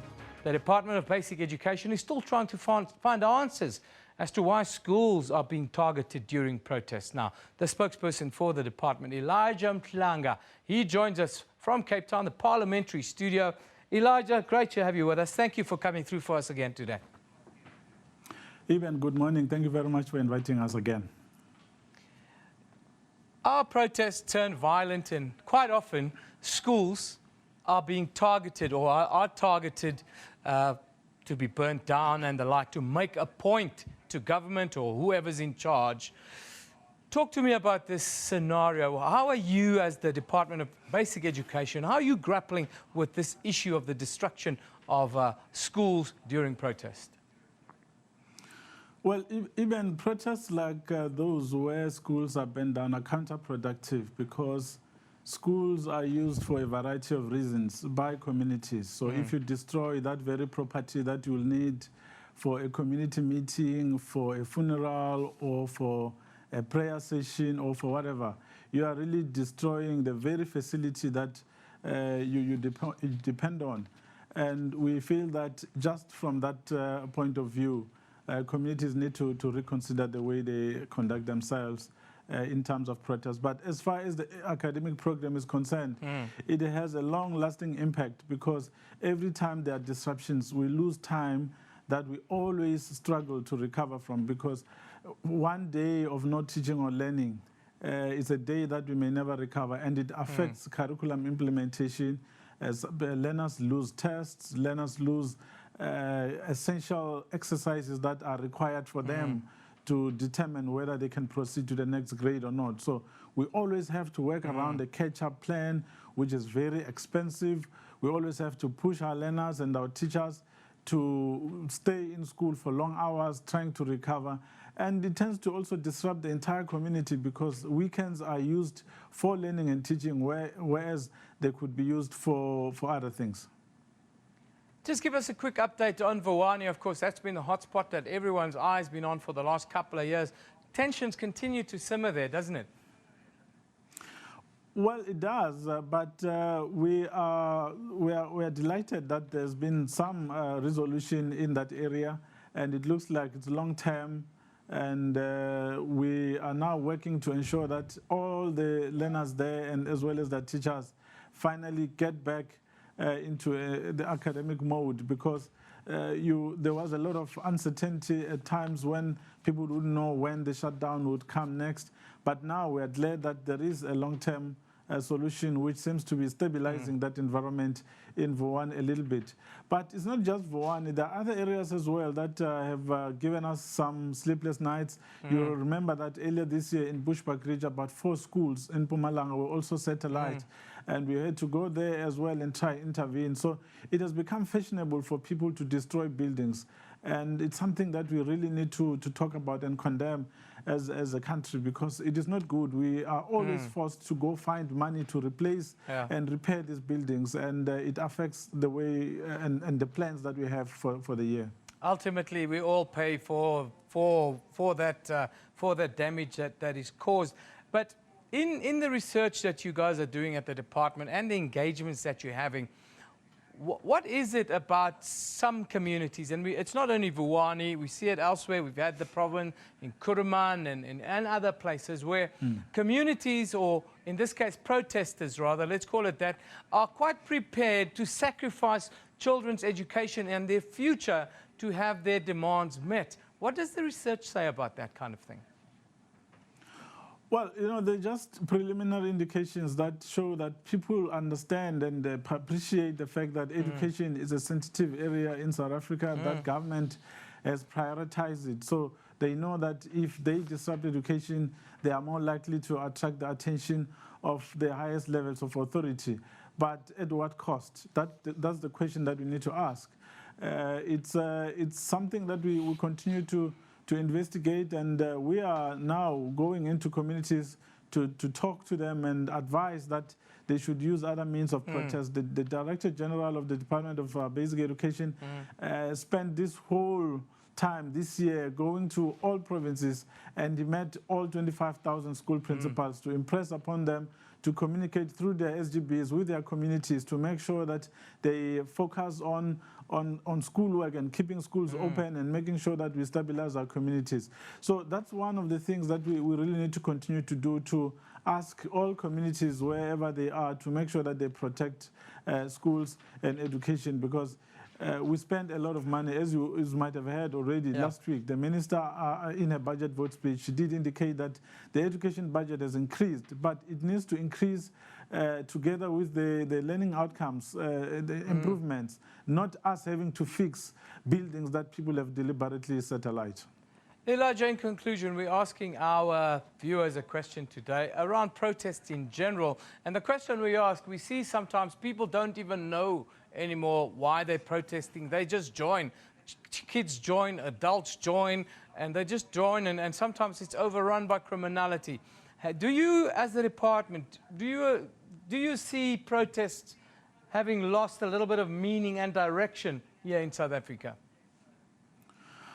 Well, as far as education is concerned, yes, because if you understood that education is the only way out of poverty and out of underdevelopment, you would protect it with everything that you have. You would make sure that learners go to school and that there are no disruptions to schooling. So if you destroy that very thing that you need the most to get you out of your current situation, then it means that you are not really applying your mind correctly to the objective that you really want to achieve. That's why sometimes it becomes difficult to understand why a school would be targeted when in fact it should be protected.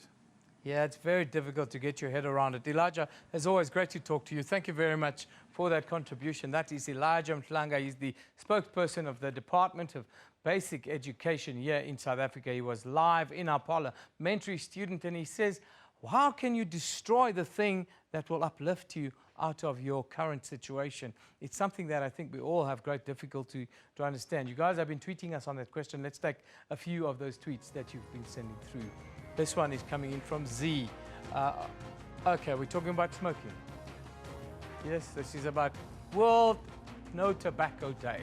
Z Bear 22 says, habit and fear of falling sick if I try, or getting fat. She hides her face. We all worry about getting fat. Niza Jeff, who says, hard to get rid of addiction, of course. Smokers live well and dependent for certain reasons. Who wants to die at 80 anyways? Yeah, you can talk big when you are young. We'll see when you get closer to the numbers. Gudani says the following. The cigarette is like a smoker's BFF. It's there through good times and the bad, and so it's hard to let it go. As a smoker's BFF is the enchi, if you know what that means, a cigarette. It's not easy to quit what you love and addicted to. Yes, Nati, on point, my friend. It's an addiction. World Smokers Day, or World Anti-Tobacco Day. And Aaron Motsoaledi is the big anti-tobacco man. That's our Minister of Health here in South Africa.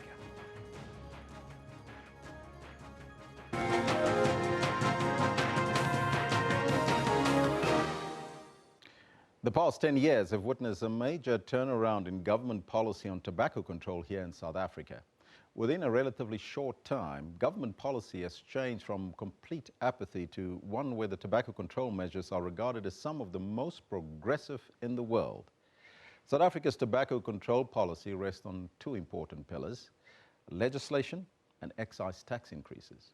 In 1999, the government passed legislation that banned tobacco advertising and sponsorship, prohibiting smoking in all public places, including workplaces, and also banned the sale of tobacco to minors. Now, this legislation was an amendment to an act that was passed in 1993 that prohibited smoking on public transport and introduced health warnings for the first time. On World Tobacco Day today, we are having the Minister of Health, Dr. Aaron Motsoaledi, in our Cape Town studios on a government stance against smoking. Minister, a very good morning to you and welcome. Good morning, Elvis, and good morning to the viewers out there. It's World No Tobacco Day today. What activities does the department have to spread the word on no smoking and anti-tobacco this day? Well, the World No Tobacco Day is a day agreed upon by the member states of the World Health Organization in 1987. They were just encouraging that for 24 hours, people must at least abstain from smoking. So it's just symbolic to remind people about the dangers of smoking. That's why they say it's No Tobacco Day. But I'm sure you are aware, Elvis, that the best way to control smoking is exactly what you have mentioned. The new acts to ban smoking in public areas, to ban advertising of smoking and sponsorship, and many other new legislation which we are still going to introduce, by the way. Why are these legislations put in place, Minister? Is it to prohibit people from smoking, or is it to control or make sure that they are healthy? Well, basically, Elvis, if it was in our wish as ministers of health, we don't think smoking plays any role in the development of human beings. Actually, it plays a negative role. Nobody can convince us that at any stage of human development, tobacco played a role in contributing to that development. All we know is that it caused death, it caused mayhem, it caused diseases, it reversed development. And if it was in our choice, it should not even be there. You know, when in 2011, when the United Nations was preparing for a high-level meeting of heads of states to discuss non-communicable disease, the explosion of non-communicable disease, the World Organization called ministers of health to a meeting in Moscow, in Russia, early that year. I think it was in February 2011. 90 of us, ministers of health, were there. Some were even saying the United Nations must start the clock ticking, whereby by 2040, there should be no smoking in any part of the world. Of course, it was not carried on, but we are still carrying on with reduction, meaning it has not been abandoned. It was just not carried on in the extreme way it was. But putting up stricter legislation like plain packaging, for instance, we are still going to do, because we really want to reduce, and if possible, make sure that smoking is completely abandoned. Smokers are complaining that they can't smoke in the workplace, they can't smoke in public places, that we are infringing on their rights. What and how do we rather have this balance? How do we get it right between freedom of choice and the right to clean air? There's no comparison there, Elvis, because the right to life is sacrosanct, is the most important right. And I've just told you, no human being can convince us that anything will happen to their health or anything will happen to human development if there's not smoking. Smoking contributes nothing in human development. That's our argument. They shouldn't be smoking anywhere, but the few areas where they are left to smoke, it's okay for now, but nobody can ever convince us how inconvenient they become by not smoking. It's because they are simply addicted. And by the way, Elvis, I'm not just talking from the sidelines. I was a heavy smoker myself. And yes, I was. And I saw the futility and stupidity of it all. And that's why I stopped when I was doing final year medicine. And that's more than 30 years ago. Now, some smokers would tell you that it's very hard to give up, Minister, but you've probably overcome, because that is a good sign. But on World Tobacco Day, it seemed, though, from the smokers' perspective, that government is focusing on them as individual smokers and not going after the corporates in order to eliminate smoking. No, as I told you, the day is just symbolic. That for 24 hours, don't smoke. We are touching to you, the smoker. The corporates, we have already touched them, Elvis, because by forbidding them from advertising, by forbidding them from sponsoring. You remember there used to be huge sponsors, especially of sport teams, and you are aware, Elvis, that there is absolutely no relationship between sports prowess and smoking. In fact, they are opposites of each other. If you are a heavy smoker, you're not going to be a good sports person. But we saw cigarette companies lying to people and advertising smoking, just like the liquor companies are doing. And by the way, we're still coming for them. But we started with tobacco because, Elvis, in almost every disease, be it high blood pressure, diabetes, cancer, infertility, tiredness, chronic headache, smoking plays a role. It plays a role in almost every disease you can dream about. In fact, we used to jokingly at medical school say, if they ask you 10 causes of any disease or any aggravating factors or associating phenomena of that disease and you did not read, just close your eyes and write smoking. You are likely to get 1 out of 10 at least. There's no chance that you won't get that one. Any disease, if you didn't read and they ask you all those causes, just write smoking. I can tell you are going to get it, because smoking contributes in every single disease that we have ever come across. Now, Minister, we have the legislation in place. We have the excise taxes, sin taxes every year. It's being raised on an annual basis when the Finance Minister announced his budget. But still, we still see people smoking. In South Africa, with all these campaigns, have you seen a change in attitude towards tobacco and related products from South Africans? Oh, absolutely. Absolutely, Elvis. Absolutely. Just get next to a restaurant and start smoking. Everybody will be looking at you. Actually, South Africans are starting to appreciate the value of clean air when they go to other countries where smoking is.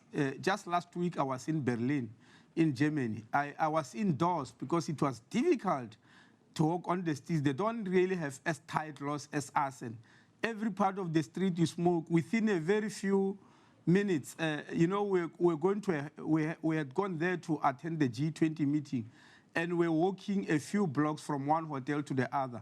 One of the people who are working with us is not a South African. I can't remember which country he came from. Already got an attack of asthma. And he regretted why he walked. My nose was already blocked. You could feel that the air is very stale. And you start appreciating the anti-tobacco laws of South Africa, how we're enjoying fresh air here. And but you are aware, And that, of course, speaks to secondary smoking, isn't it? Or inhaling of that smoke. Yes, yes, exactly.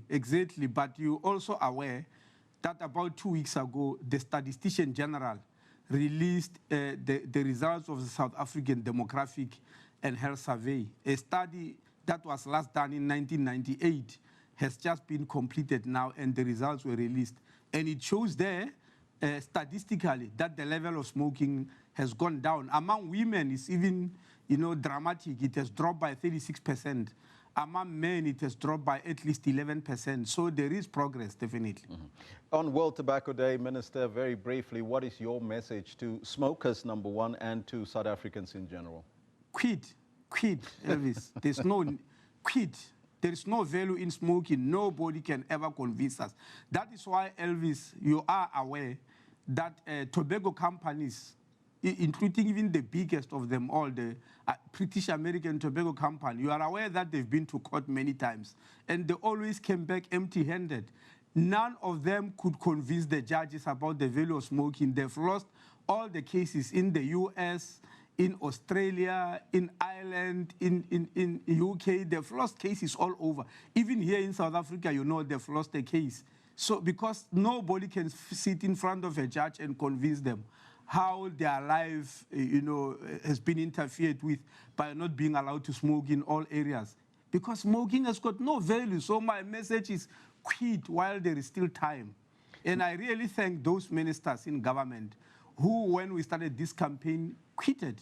Quite a number of ministers were smoking, but they had to quit smoking because we have to inform them that this thing has got no value, and they finally agreed with us. Minister, thank you so much, and keep on campaigning. Thank you very much. That was the Minister of Health, Dr. Aaron Motsoaledi, speaking to us today. And the message is clear. Quit!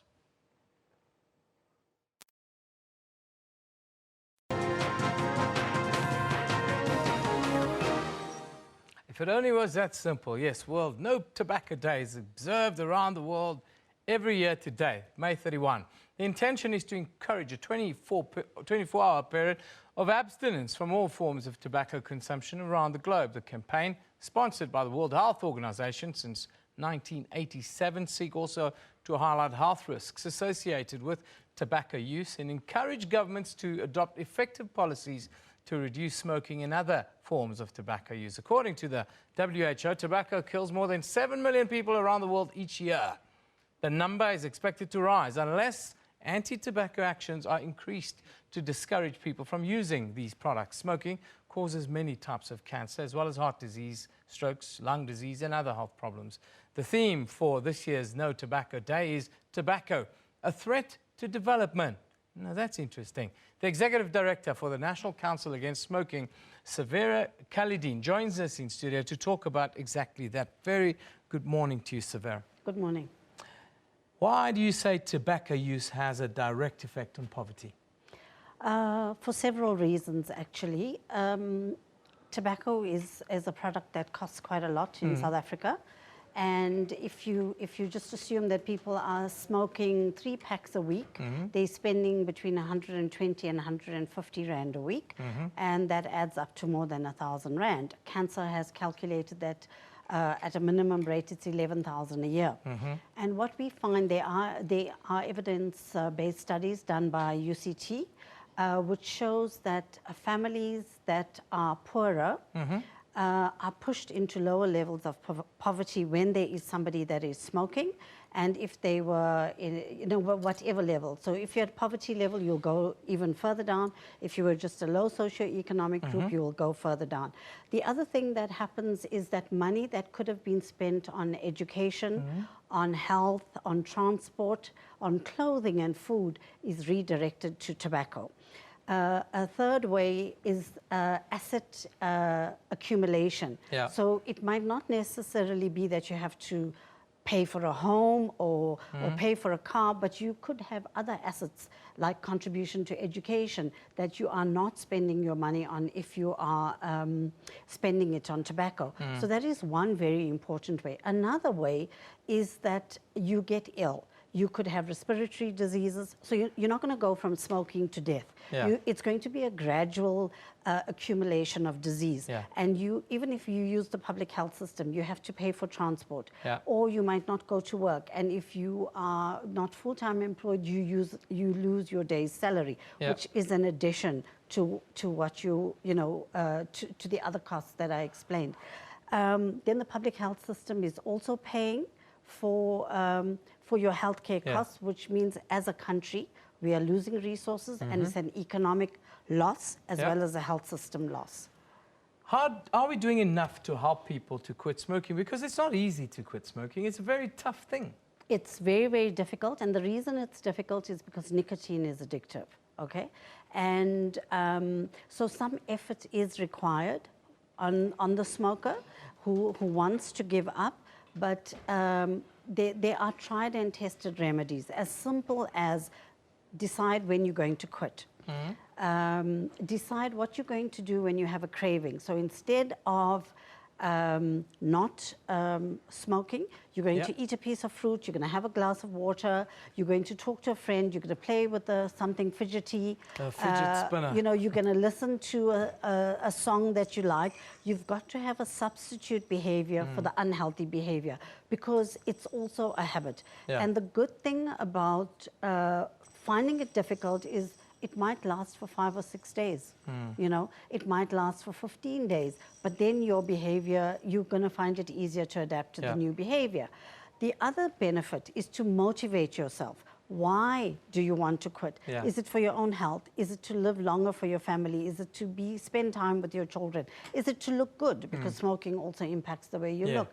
So you've got to remind yourself of those things to make it easier for yourself to maintain the healthy behavior. Cancer has an e-quit helpline called e-kickbutt. We have a quit line. It's on 011 720 3145. So there is a lot of support. You can get pharmaceutical support as well, which you'll have to pay for. So very tight for time. Thank you very much for coming in. It's very simple. There is help.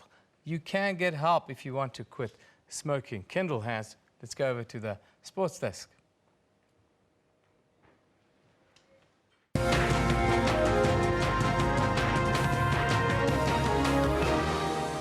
Evan, thank you very much. Good morning to you. Yes, quitting smoking definitely helps if you're a sports person and actually take part in sports. Like, I'll tell you what, if you're like Kagiso Rabada, who shot to the top of the ICC ODI bowling rankings after his phenomenal 4 for 49 haul at Lords on Monday, you definitely would not have been smoking. And even though the South African cricket team lost a 3-match one-day international series against England, the players and management are confident that the Proteas are heading in the right direction ahead of the ICC Champions Trophy that starts this week.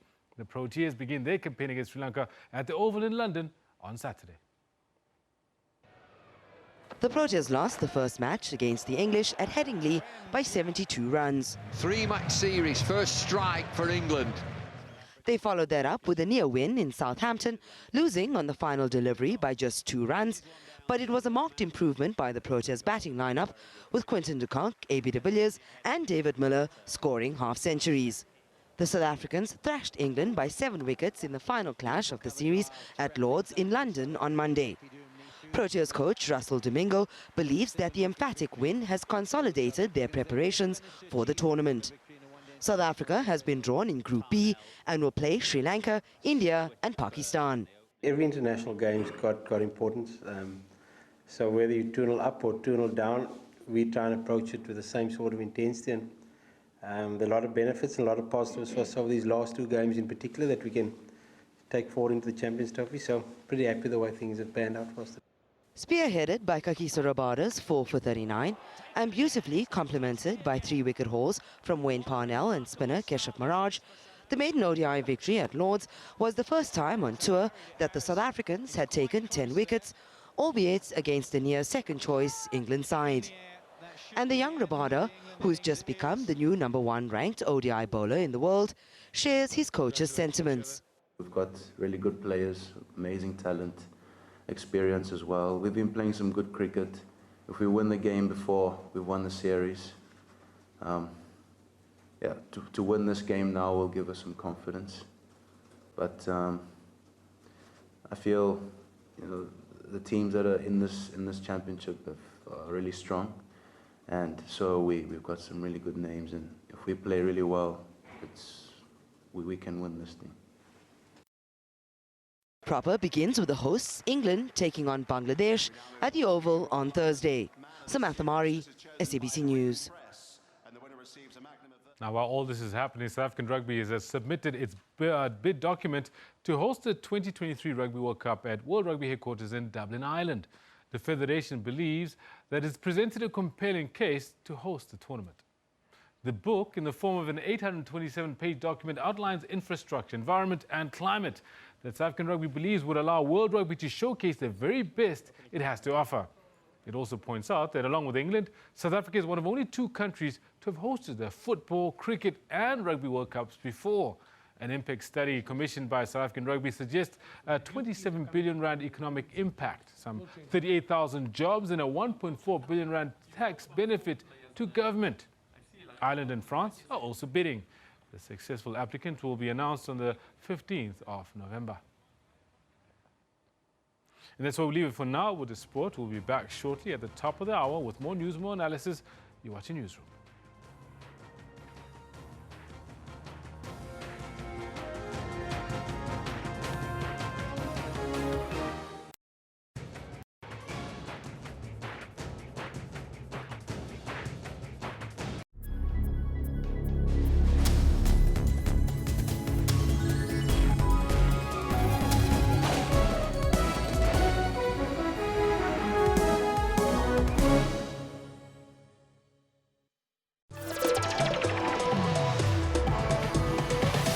A top 5 rated horse racing event in the world, fashion is a highlight for those in attendance. All decked out in blue and white, the Lomorians Queen Plate is the premier event that kicked off everyone's social calendar. That it was all part of my master plan to cast John Legend but deprive him of his normal instrument and give that one to Ryan. The House of Truth is not just a name. It is a religion. It is a lifestyle. It is a conviction that drives us. What really excites me is how people have kept it very simple and also played with the theme, and how each person has interpreted it in their own way. To stay updated with all the current entertainment news, tune into Trends every Saturday from 12 to 1.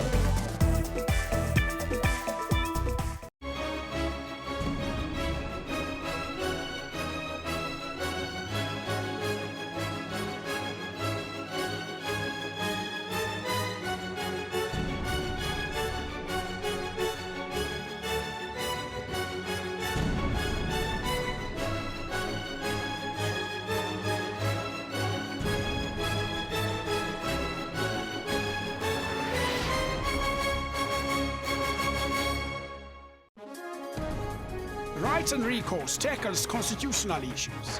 When South Africa became a constitutional democracy, we had a fairly sound legal system in place requiring the Constitution to guide the direction in which it must go and the way in which it must be refashioned.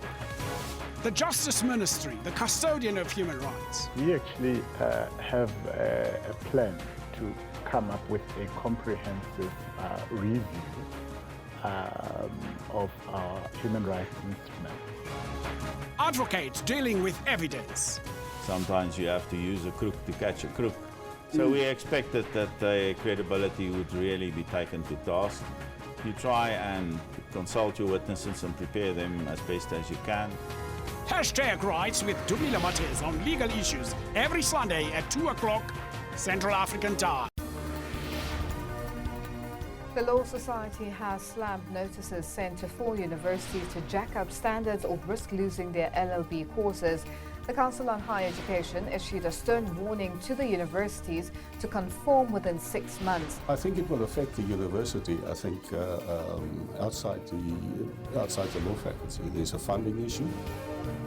It's been 112 years since Enoch Sontonga died as a relatively unknown composer, choir master and teacher.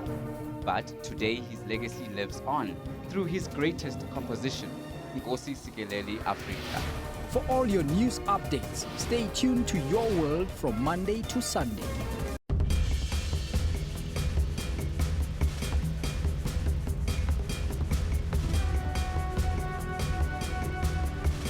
Did you know that Vilakazi Street is the only street in the world to have housed 2 Nobel Prize winners? Vilakazi Street in Orlando West, Soweto, southwest of Johannesburg in the Republic of South Africa, has been home to Nelson Mandela and Archbishop Desmond Tutu. Nelson Mandela's house was a modest family house from 1946 and still maintains those features. Archbishop Desmond Tutu still owns his house in Vilakazi Street since 1975 and often goes to stay there when visiting Johannesburg. Because of its popularity, the street has an influx of tourists. Restaurants with local cuisine have mushroomed around it, creating job opportunities for the locals and improving the lifestyle in the area. Orlando West High School in Vilakazi Street is known for its creative role during the famous 1976 uprising.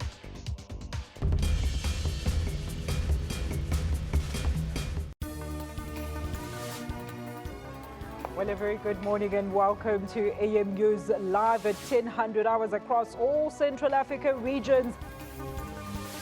A fitting send-off for a revolutionary giant, a life dedicated in service of the people. The result means that the Swallows are out of the ABC Municipal League and drop to the amateur 4th tier of South African football, the SAB League. Tune in on AM News every Saturday and Sunday from 10 hours.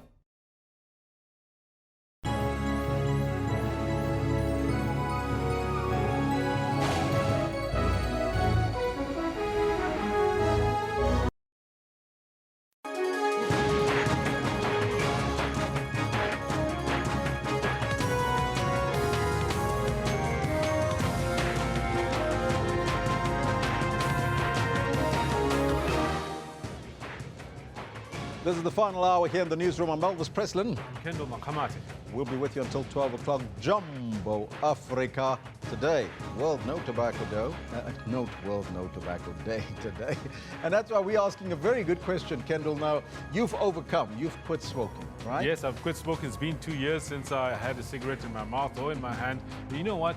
My hands are clean, my clothes are clean. I can smell and taste food. And I can hang out with my children without having to take off my clothes first because I don't want smoke on their skin. That is a phenomenal story. Overcome. So we're asking you, why do you think it's so hard to quit smoking? What is inspiring you to quit? Well, Christian Klenan says, Dr. Mutswaledi, we have no reliable mechanism to protect us against smokers. True that. Health inspectors in my town refuse to listen. Well, that's a worrying trend. Sipho says, I think that companies must stop producing cigarettes. Then the people will quit. Easy. By the way, what is nice in it? What is the reason? Kendall just gave you a couple there. You know, your clothes smell fresh. You smell fresh. Your children enjoy you. Yeah, absolutely. Z says, I have it in fear of falling sick if I try or getting fat. And a little bit of an embarrassed hiding. Well, these are some of your comments. Keep them coming. We'll read them as we continue. How did you quit? Let us also know. But we're also conducting a poll today on members of the taxi organization Sintac who embarked on a strike accusing car manufacturers Toyota of price hiking on their favorite brand, the Quantum. So that's why we're asking you this question. Do you think that the protest has now lost meaning and direction in South Africa? Got 124 votes in. Elvis, 70% of those votes say yes. Protests in South Africa have lost meaning and direction, whereas 30% believe that no, they're actually quite targeted. Okay, so let's take a look at what you are saying to us. This one from Sipho says, yes, they have lost it, cause our officials speak bigger words than delivering what they were promising. So says Sipho. Z says, how are you going to burn a school, a clinic? We're headed for disasters. True, as we're going to need more money to rebuild or restructure. Yeah, that's really true, because that infrastructure will cost you more than your protest. Mahafa says, yes, the protesters end up looting shops and vandalizing state properties, which is so wrong, because those state properties belong to you. These are some of your comments. Keep them coming. There is the numbers again, 124 votes in. You can keep on voting on the Twitter handle as well as on the Facebook page. But we also have a sports question today, Kendall. Yes, it's on the World Cup, isn't it? Absolutely. A new segment that we'd like to bring into the show as we start every single bulletin to find out from you what do you think about the sports story of the day. Sarus has put in a bid for the 2023 World Cup, and we'd like to find out from you, our viewer, what do you think of it? Do you support South African Rugby Union's World Cup bid for 2023? You can let us know on the Twitter handle at SABC Newsroom as well as on the Facebook page. But first, let's take a look at your news headlines.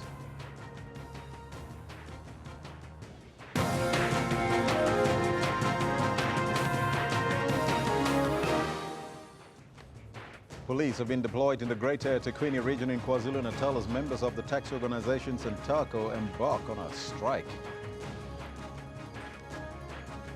Net1 Technologies will be paying its CEO 105 million rand and a 14% premium on his shares after he agreed to step down. With the country observing Child Protection Week, parents of the missing 19-year-old Nandipa Mtazula says they are still optimistic that she will be found alive. Those are your headlines, but before we get there, let's find out from Kendall Makamate what's happening on the sports front. Elvis, thank you very much for that. We certainly hope that Nandipa is found soon. She's found alive and well. We also have quite a lot happening in the world of sports going into the weekend. We've got the ICC Champions Trophy. So a lot of you will be wondering what's happening with the Proteas. Well, good morning to you. This is what's planned for the Proteas. Kagiso Rabada is shot to the top of the ICC ODI bowlers rankings after his 4 for 39 at Lords against England on Monday. And SARU submits its bid documents to host the 2023 Rugby World Cup at the World Rugby headquarters in Dublin, Ireland. 2015 champion Stan Wawrinka eases through to the second round of the French Open. But it was enough. And the 2015 champion ensures he is through to round 2. All this and more, I've got for you later on at 11:35. Be sure to stick around for it, but do stay with Elvis because he's got the news.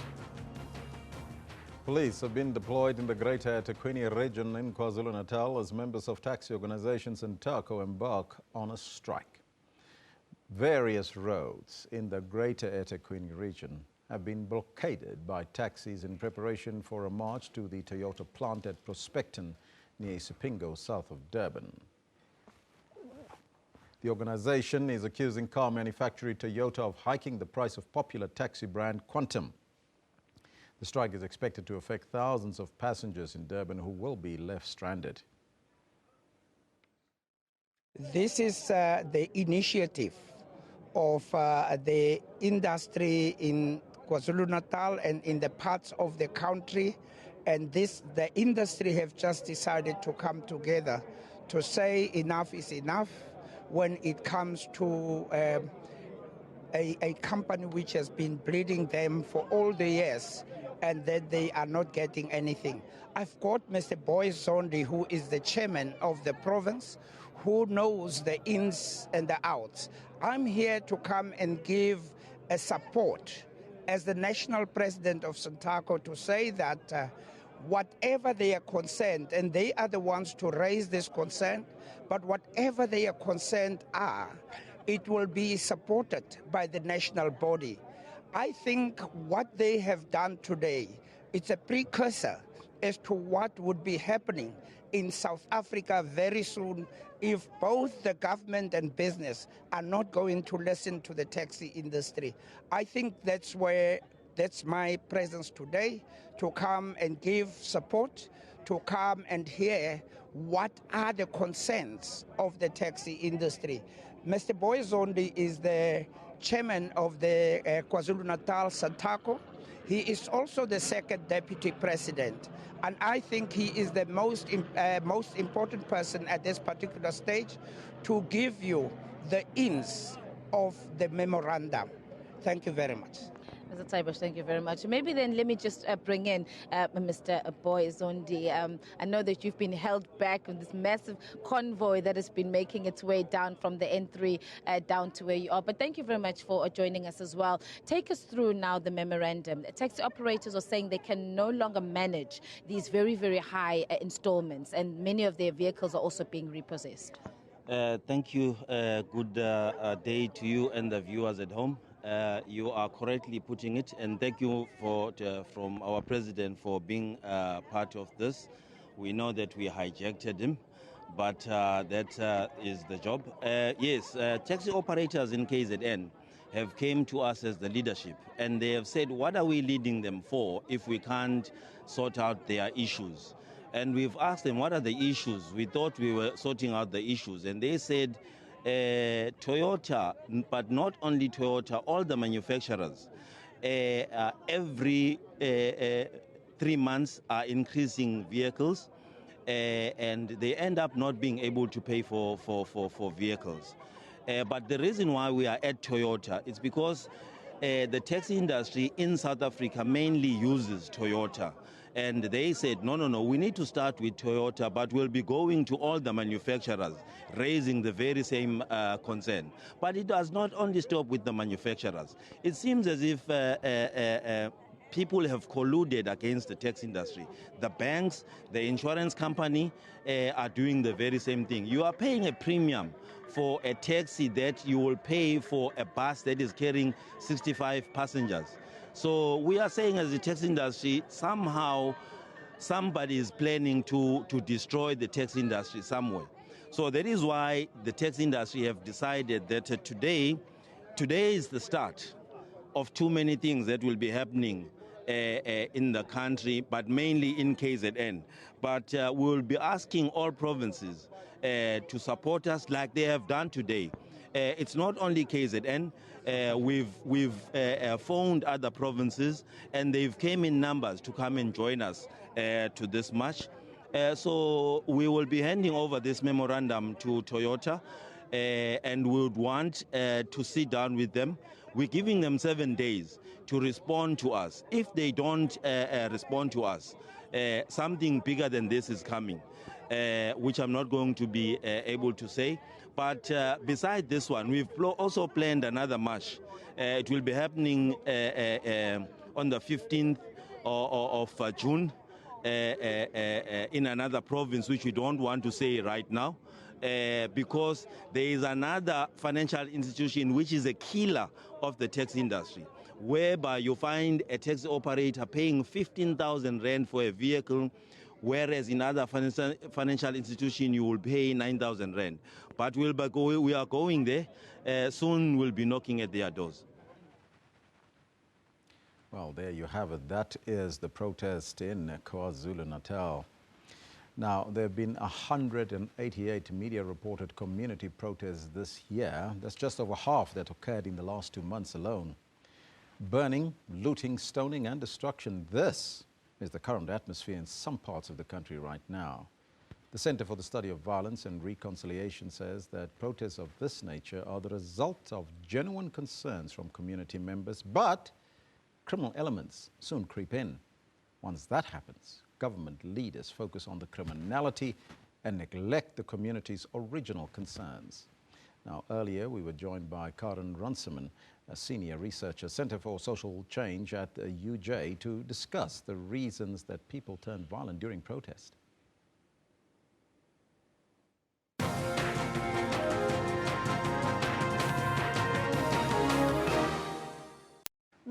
Comparisons is often difficult because we're comparing different sets of data. But from the analysis that we've done, certainly we can say South Africa is amongst the top in the world and certainly probably top in the continent for protest. Now that is very scary. Why is it though that when communities protest, especially over service delivery, that the protests turn violent after a while? What does your research suggest? I think first of all we have to be careful not to characterise all community protests as violent. The media of course tend to focus in on the ones that are most newsworthy, which of course are the violent protests. But only 1 in 4 protests is actually reported by the media, and violent protests are disproportionately reported. However, from our research in the last few years, we're seeing an increasing trend in disruptive and violent protests. And what we think this is related to is often when people engage in protest, it comes after a long process of failed engagement with government. And so when people have tried to engage with government and that has failed, they often embark on protest, and that sometimes can be disruptive or it can turn violent. But in understanding the violence, we need to understand both what the protesters are doing and what the police are doing. I just want to go back to that stat. 1 in 4 of those media-reported incidents turned violent. Is that what you're suggesting? No, I'm saying that in the terms of what we can get from the media only report in 1 in 4 protests and are disproportionately likely to report on violent protests. When we analyse police data, which gives us a much broader range of protests and data, we actually found that overall 80% of the protests that were reported by the police were actually peaceful. So I think we have to be careful on how we interpret data, but certainly there has been a trend in recent years of increasing disruptive and violent protest. Is the motivation or the reasons for the protest valid, have you found? Absolutely. People don't embark on protest for no reason. People do not really embark on protest particularly because they want to. It's not a nice way to have to communicate with government, to go out onto the streets, to march, to burn a tyre, whatever it is that people are engaging with. People want engagement with government. They don't want to have to go to the streets to get that engagement. There are all manner of protests that's taking place in the country and reasons that's being forwarded. But what are some of the most frequent protests that you've analysed? So, of course, most protests get recorded as being service delivery. The problem with this label is it doesn't actually tell us what people are protesting about. Service delivery actually encompasses a range of things. So most commonly, it's issues around housing, water and electricity, but also important issues around representation. So people feeling that their local councillor, for instance, is not representing the needs of their community. So those are the 4 most common issues we see reported. And the most reported one out of those 4? Most recently has actually been issues around water and electricity. Which province is outstanding in relation to protest? Well, it changes and shifts from year to year. Gauteng tends to be amongst the top, but we would expect that because Gauteng has the biggest population, obviously. More recently also, there's been an awful lot of protests in the Eastern Cape as well. So most recently, those have been the 2 provinces with the most protests. We had a number of reasons coming out of as to why protests turn violent, and some of the protesters suggest that it is the police that are being violent against them, and that's why they act violent. Is that the case? Have you found that? I think certainly we need much closer attention to what role police are playing in protest. In El Dorado Park, most recently, many journalists were reporting that it was actually the flying squad who were firing live ammunition and that it was public order policing that pulled them out of policing that protest. Now, public order policing are the police that should be policing protests, but there are concerns about the way in which they're doing this. Are they adequately trained, do you think? I think there are big questions around that. One of the problems that public order policing has faced is in 2005, 2006, their numbers were drastically reduced, as were their budgets. This coincided with a dramatic rise in protest at the same time. But what is concerning is that tactical response units, and tactical response units were the police units used at Marikana, are increasingly being brought into public order policing functions. And that's very concerning because to our knowledge, they're only armed with live ammunition. And I think that's a very problematic way to police a protest. Well, that's a problematic way to start it all off as the beginning. But we're asking our viewers today whether or not these protests has lost direction and meaning. Your thoughts? I think looking at the tweets that are coming in are very, very interesting. For those who were supportive of the protest, many of them were raising issues around democracy and representation. They were saying what I've also been saying, that when people are not being listened to, what other option do they have but than to take to the streets? And I would agree with that. I think the question around direction is important. But until we have a society that is more redistributive in terms of socioeconomic goods, I think these protests are going to continue.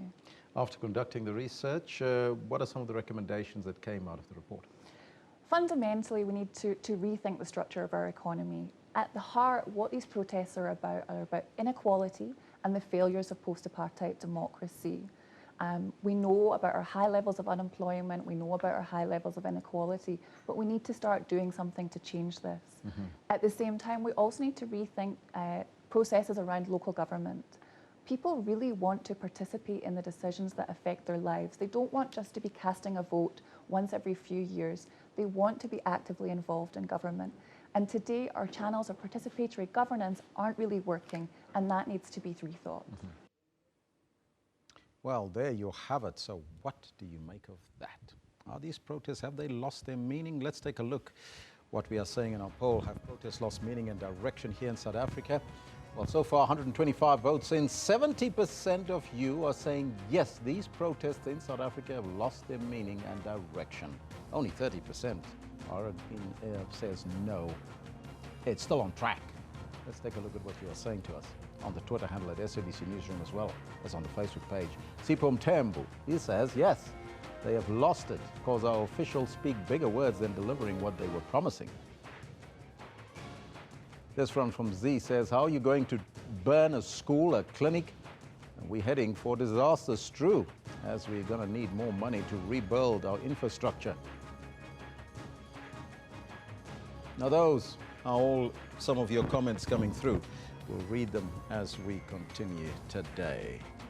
Right now, let's take a break. And when we return, we're going to discuss more on smoking.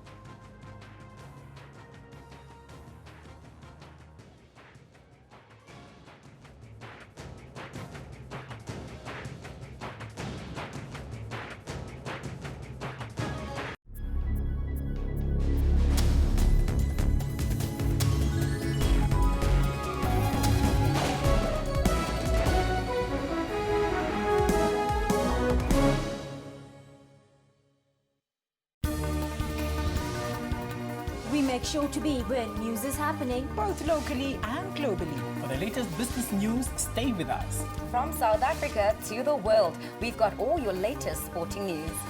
Don't miss our weather updates every hour. Stay tuned to News Today, Monday to Friday, from 3 to 5:30 p.m. here on SABC News. Rights and recourse tackles constitutional issues. When South Africa became a constitutional democracy, we had a fairly sound legal system in place requiring the Constitution to guide the direction in which it must go and the way in which it must be refashioned. The Justice Ministry, the custodian of human rights. We actually have a plan to come up with a comprehensive review of our human rights instruments. Advocates dealing with evidence. Sometimes you have to use a crook to catch a crook. So we expected that the credibility would really be taken to task. You try and consult your witnesses and prepare them as best as you can. Hashtag Rights with Dumila Matez on legal issues every Sunday at 2 o'clock Central African Time.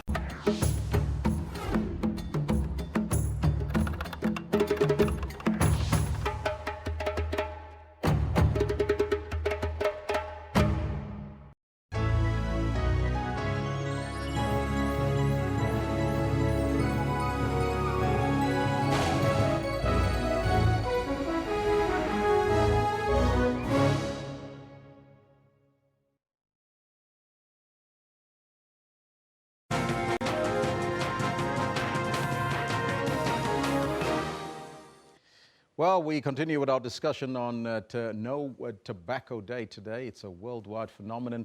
Now, tobacco is both dangerous and addictive. And research suggests that 50% of smokers will die early. Its production and use has raised ethical questions which involve the smokers, the parents, the teachers, the producers, the distributors, as well as the state. The moral responsibilities of the various parties are examined critically and legal restrictions are considered to be justified. Professor Sylvester Chima is with UKZN and is an associate professor and head of the program of Bioresearch, Ethics and Medical Law at the institution's College of Health Sciences. Professor, very good morning to you and welcome. Good morning. Now, first and foremostly, Professor, why do the world allow such a dangerous production of tobacco when almost 50% of people that smoke will probably die early? Well, the issue is a question of balancing of rights. On one hand, you have to balance the rights of the individual, just like any other individual, to make choices about their own life, as opposed to the rights of society itself, where we are considering what are the benefits of not smoking to society. So this creates a moral and ethical conflict in that we are looking at how do we restrict the right of individuals and then, make it restrict the right of individual for the benefit of society? Now, the problem here arises from two ethical principles. One is the principle of utilitarianism, which, argues that whatever is good for the majority is good for everybody else. On the other hand, then we have the issue of right to autonomy, where we are saying that individuals should have a right to make choices and decisions about their own life. And this is where one of the moral dilemmas that we have. So the question is issue of balancing of rights. How do we balance the rights of the individual to make decisions about what benefits them as an individual as opposed to what benefits society in general? And this is where the problem is, so that we cannot really restrict individuals completely from doing things that they think are beneficial to themselves, even though they may not be of benefit to the majority of the population. If there's a balance of rights, but why would we balance those rights if about 50% of those people that do smoke is going to die, and then of course you have a number of people which are going to inhale and have secondary smoke or secondhand smoke that affect them as well? Well, like I said, it's not only smoking that kills people. There are a lot of other things that people do which society condones, that also affects others. For example, people who smoke people who drink excessive amounts of alcohol, for example, sometimes go out there and they cause dangerous accidents and kill people. And when they do that, sometimes society says, well, this is not really murder, you have not really killed a person, it was just an accident, therefore it's a manslaughter. And we condone this thing. We condone those kinds of behaviors. We also have people who eat excessively. Amounts of people say, well, since you're eating for yourself, but it does, impact on the rights of others in society. So there is always a condonation to a certain extent of certain, behaviors, for example, risky sexual behavior and so on and so forth, which society condones in order to guarantee, or at least to somehow guarantee the rights of individuals. The debate is whether the rights of individuals should supersede the rights of society, or whether the rights of others in society should supersede the right of individual. Now, if we tend towards suppressing the rights of individual, this is considered to be paternalistic in the sense that, we're going to wind up having what we call a nanny state. We have the society then, or the state then dictates, this is what you must eat, this is what you must drink, this is what you must smoke, this is what you must do. And this itself is morally challenging. In other words, we are not very sure about to what extent we should be, condoning or restricting individual rights. It sounds so, like I said, initially, what it has to do with the balancing of rights. It sounds like an absolute conundrum, Professor. Where we restrict. Yes, it is. Now, looking at that, Professor, does government, though, have an obligation to protect both smokers and non-smokers? Yes, it is. There is an obligation on government to protect every person's or every individual's rights in society. However, like I said, government can do certain things where we think that, for example, in the case of smoking, where we think that the benefit to the majority supersedes to the benefit to the individual. It can, for example, do things like better education for those who are smokers, providing alternative means to allow, help people, to assist people in quitting smoking. They can, for example, put pressure on companies that produce tobacco, for example, to increase better labeling laws in such a way that people are aware of the dangers of cigarette smoking and tobacco use. They can, for example, do things like making sure that companies that produce tobacco produce better or safer types of tobacco, which people can, because people will invariably use it. Now, we also have to consider that there are certain rights. For example, most of the people that actually smoke are the vulnerable in society. They're smoking because their situation is not so good.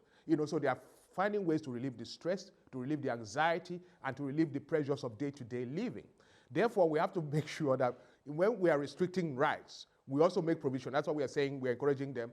Find ways of labeling so that people can make better choices. Find ways of producing better types of tobacco or safer types of tobacco so that it doesn't, affect those who may choose to smoke, and so on and so forth. These are some of the things that can be done. The other laws that can be put in place, for example, you can have what we call end games, where we say people from a certain age group, for example, just like we do with tobacco, with alcohol, we say people of a certain age group should not be allowed to smoke at all. So that over time, because what we have found is that majority of people who start smoking when they are adolescents or when they are in their younger age. So that if we can restrict tobacco sales and tobacco use in the younger age groups, then we can make sure that when they grow up to be adults, they would have already blown the habit, or they will not start smoking at all. And these are measures and ways in which the government can actually somehow does interfere with the rights of individuals, but it is for the overall benefit of society. And that's basically what we're saying. World No Tobacco Day. Professor, does this day not perhaps infringe on the right of the smoker, or perhaps does it help them to assist them to quit smoking? Well, that is the idea. It's part of what the argument we're getting. It's good to have a day such as this, a World No Tobacco Day, where we can actually emphasize and discuss and debate on the issues surrounding the use of tobacco. And then the way it is that we're going to be talking about this issue and other issues at the forthcoming Africa Health Congress, which is coming up in from 7 to 9 June at the Gallagher Convention Center. It's an annual event, and we'll be talking about ethical issues, including the ethics of tobacco use. As we have seen here, it's a question of balancing of rights, the rights of the individual against the rights of society. And we have to look at this and look at other things at this particular convention, which is coming up soon. Professor, thank you so much for your time and joining us on the Newsroom. Thank you. That was Professor Sylvester Chima from the University of KwaZulu-Natal, Associate Professor and Head of the Program of Bioresearch, Ethics and Medical Law at the Institution's College of Health Sciences. What do you make of that? You heard the Minister a little bit earlier. His message was very clear. Quit. Now in other news, Isibindi child and youth care workers will march throughout this week to raise awareness about child abuse. On Tuesday, the organization embarked on an awareness walk in Galeshewe in the Northern Cape, that's Kimberley. The organization works with vulnerable children who are affected and infected by HIV/AIDS. As the country marks Child Protection Week, a Kimberley father still does not know what happened to his daughter who disappeared last year. Frank Makwadibane remains hopeful that he will find his missing daughter. Makwadibane's 6-year-old daughter Kitumetse was abducted in July. Despite being encouraged to report abuse, children say it's hard to speak out. So this is just to create more awareness, as we've experienced in the country, the scourge of abuse that is happening, affecting children and women. The children by South Africa, they don't actually have the privilege to maybe have someone whom they can talk to and express their feelings to them, because of merely the person who does this to them. Maybe he threatens them a lot. Isibindi says the increasing number of reported missing children is alarming. Refila Khaisre, SABC News, Kimberley. Former Mozambican President Joachim Chissano says that King Letsie III is optimistic that the upcoming elections will bring lasting peace for his people, and hope that they will be peaceful. President Chissano is heading the African Union Election Observer Mission of 26 members. Former President of Zambia, Rupia Banda, has also arrived in Maseru to head the Observer Mission of the Electoral Institute for Sustainable Democracy in Africa, ASA. Rupia Banda was president of Zambia from 2008 to 2011. He has arrived in Lesotho to head the Election Observer Mission of the Electoral Institute of Sustainable Democracy in Africa, ASA. Hot on the heels of former president of Mozambique, Joachim Chissano, who is heading the African Union Observer Mission. I have told them already, for me, in elections, you don't fight, but you make yourself available for the people to choose who they think is the best for this moment. We may be all good, but the people have to say. He paid a courtesy call on King Letsie III, a rare opportunity to hear what the monarch has to say. Hope that these elections are going to be run peacefully, and he trusts that the agreement which all the stakeholders have reached to respect the results of the elections it will be fulfilled by those who who signed this code of conduct. And also he hopes that the government which is going to come out of these elections will continue the reforms which were started and interrupted by this change of government. So these are his hopes. But it seems to me that he is optimistic. The African Union has deployed 26 observers. Pisano says his message to Lesotho politicians is to put the people first and their individual interests last. He says he reminded them that losing an election doesn't mean that one is bad, but that the people prefer someone else this time around, and that if they feel they're good, they can wait for the next election. The AU Observer Mission is expected to present its preliminary post-election report on the 5th of June. Ntakwana Ngatane, SABC News, Maseru, Lesotho. In news abroad, the White House has downplayed differences with Germany after Chancellor Angela Merkel voiced her doubts about the reliability of the United States as an ally. Now, Merkel's remarks were interpreted as a direct rebuke of President Donald Trump's refusal to reaffirm U.S. support for the Paris climate change agreement. The German Chancellor was uncharacteristically blunt in her comments, and although not specifically mentioning President Trump, reading in between the lines was not rocket science. I can only say that we Europeans must really take our fate into our own hands, of course in friendship with the United States of America, in friendship with Great Britain, and as good neighbors wherever that is possible, also with other countries, even with Russia. But we have to know that we must fight for our future on our own, for our destiny as Europeans. Tuesday morning tweet, President Trump again raised what he called a massive trade deficit with Germany, accusing them of paying far less than they should to NATO, but his spokesperson dismissing any notion of a rift. They get along very well. He has a lot of respect for her. They continued to grow the bond that they had during their talks in the G7. And he views not just Germany, but the rest of Europe as an important American ally. One of the main concerns for EU allies, President Trump's refusal to commit outright to implementing the Paris climate change agreement.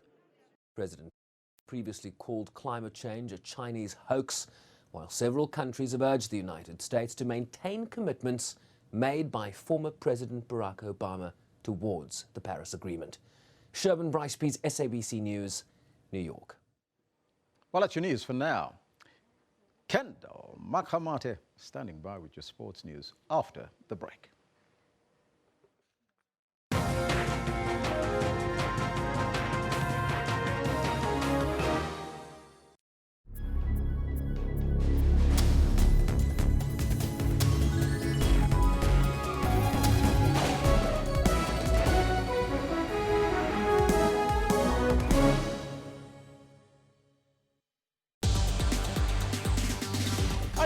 We tell you about Africa's social media and technology landscape. 21st century economies rely on technology to truly thrive.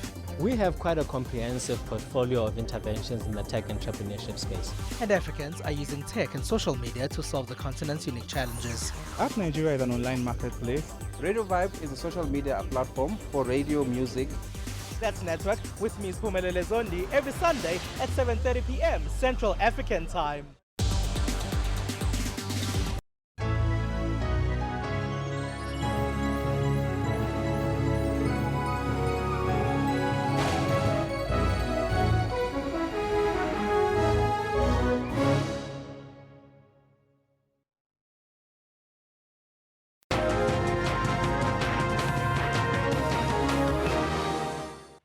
Welcome back. My name is Kendall Makamate. As Elvis said, I've got a nice sporting roundup for you. We start off with South Africa's Kevin Anderson, who's through to the second round of the French Open Tennis Championship at Roland Garros in Paris on a day that saw some of the high-profile seeded players knocked out.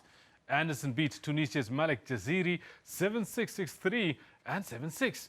But the recently crowned Italian Open champion, Germany's Alexander Zverev, had to pack his bags after Spain's Fernando Verdasco beat him 6-4, 3-6, 6-4 and 6-2. The 20-year-old Zverev is seen as a future #1, especially after he beat Novak Djokovic in the Italian Open final. But his first-round opponent, 33-year-old Verdasco, made his experience count in his favour. The match was suspended at 1-all due to darkness on Monday. Verdasco came out guns blazing, forcing his younger opponent into mistakes. At #9 in the tournament, Zverev is the highest men's seed to be knocked out so far. The #7 seed in the women's singles, Johanna Konta of Great Britain, is also on her way home. She Su-wei of Chinese Taipei beat her 1-6, 7-6 and 6-4. And while it's an upset in terms of seeding, Konta's love for clay is not the greatest. She only won 2 matches on the surface this year, and she lost her previous 2 first-round matches at the French Open as well. It was, however, plain sailing for some of the other seeds. Australian Nick Kyrgios, Juan Martín del Potro of Argentina, and the 2015 men's champion, Switzerland's Stan Wawrinka, all safely negotiated the first hurdle. Harry Wollifier, SABC News. Meanwhile, top seed Andy Murray of Britain was pushed to 4 sets by Russia's Andrei Kuznetsov before securing his spot in the second round, 6-4, 4-6, 6-2 and 6-love. Now, the South African Football Association says it's high time that clubs realize that national teams come first. SAFA CEO Dennis Mumble says while the Premier Soccer League has been cooperative, it is the clubs that hide behind the FIFA calendar and release players late for national duty. Beatrice Wits and SuperSport United, for example, released Reeve Fossler and Teboho Mokoena late to join the under-20 national team at the FIFA World Cup in South Korea recently. Midfielder Teboho Mokoena was easily Amajita's best player on the field in their last match against Uruguay in South Korea. The 20-year-old was promoted to United's first team last year, came close to scoring on a number of occasions against Uruguay after coming on as a substitute against Italy. His contribution led to some people believing the team could have progressed to the last 16 had he been with Amajita from the word go. SAFA says this has to end as national interest is more important than club interest. It's a selected clubs always use this thing of the FIFA calendar, which we're a bit tired of hearing now. We're not going to listen to that thing anymore. We have a very good relationship with the leadership of the league, and we will maintain that relationship. It's just I think clubs must understand that the national interest comes first and then the club interest second. SAFA has also revealed that Stuart Baxter's technical team has been finalized and an announcement will be made in due course. Former caretaker coach Owen Degama will no longer be part of the team. The matter of the coach and his support team, yes, we finalized yesterday the way forward, at least for the short to medium term, and either myself and the coach will make an announcement as we go along. Meanwhile, the draw for next week's ABC Municipal League National Playoffs in East London was conducted. The 9 provincial winners will vie for 2 spots in next season's National First Division. Pesing Katlos, ABC News, Soweto.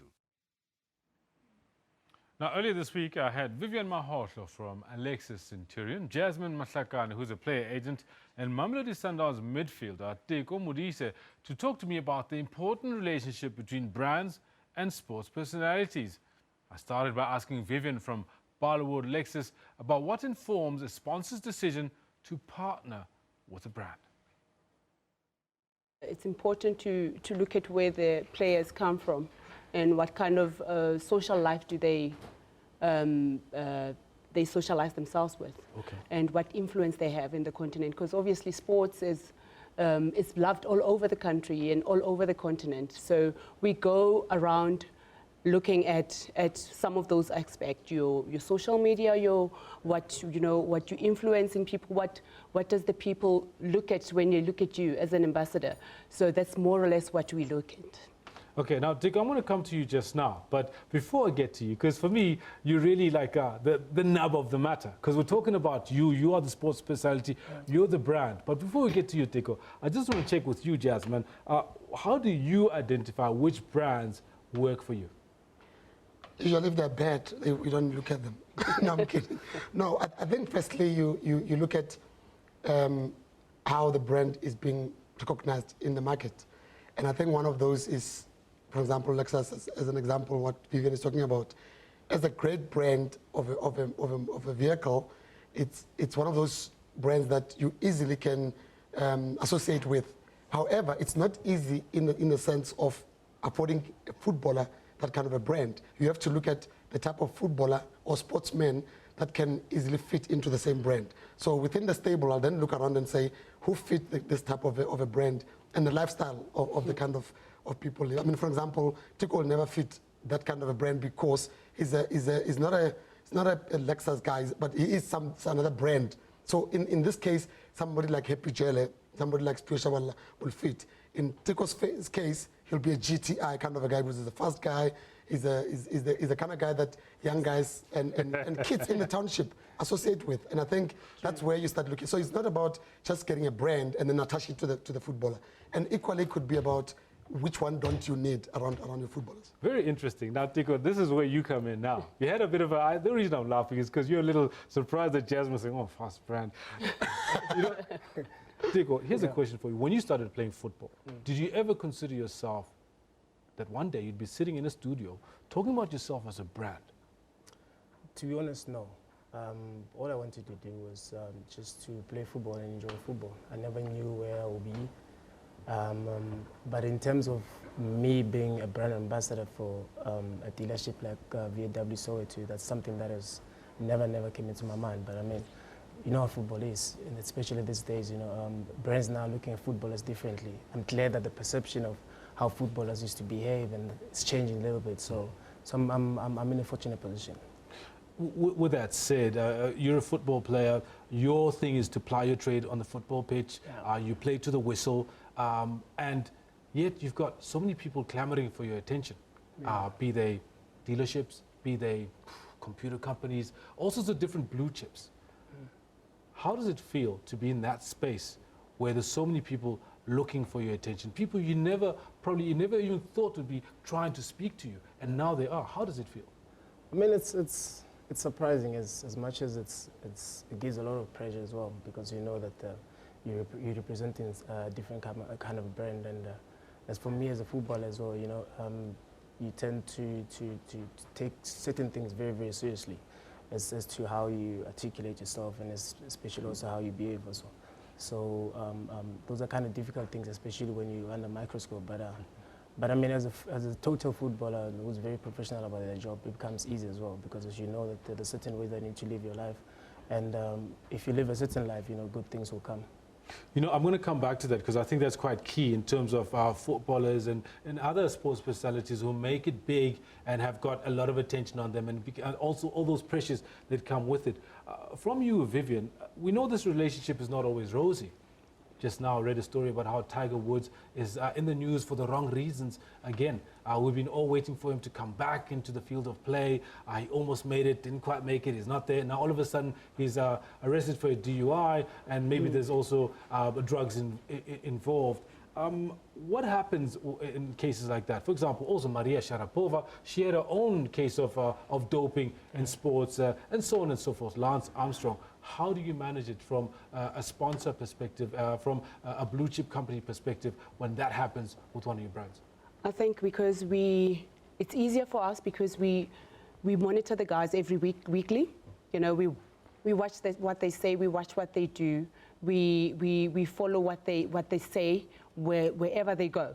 Well, are they doing a wrong thing? Are they doing a right thing? So I think that's where we've got this, obviously, where Jasmine also, this company that's helping us to manage that, to see that, to make sure that all our brand ambassadors, especially because, you know, our sponsor Happy and Simpiwe. So those are the two guys that, you know, we recognized, and we looked at the future, whatever they've done before and what they're doing now.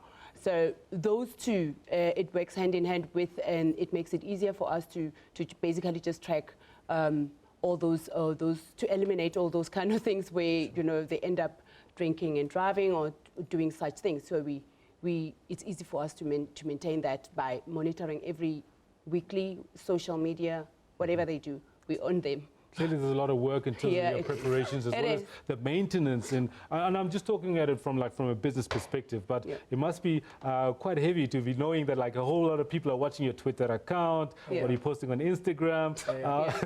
Jasmine, where do you fit in with this? Because I mean, you've dealt with a lot of players who moved from being wherever they were, either from a good school or a bad school, from a rural area, from a township, from a suburb, wherever, to where they become I don't know, guardians of the galaxy, almost superstars.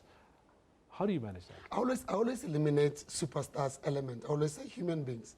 And I think Tiko will tell you that in my stable, I think we talk about family element, and also there has to be rules. Any father who's got a house with no rules, it becomes a mess. So the rules are, they know what to expect, they know what I expect from them, and also I know what they expect out of me. So obviously from those elements, it works hand in hand. In other words, if you manage your players very well and you've got rules that says you cannot be in this kind of places because the association or a stigma that comes with it can damage your brand. So it's not so much about you don't have to be at Chisanyama every week. It's okay. I mean, it's the young, they can be at Chisanyama every weekend. But I mean, if you are there every Friday, almost like people can wait for you at Chisanyama because they know you're coming on Friday. It's almost like diminishing your own brand. So those are the kind of elements that I try to instill in them.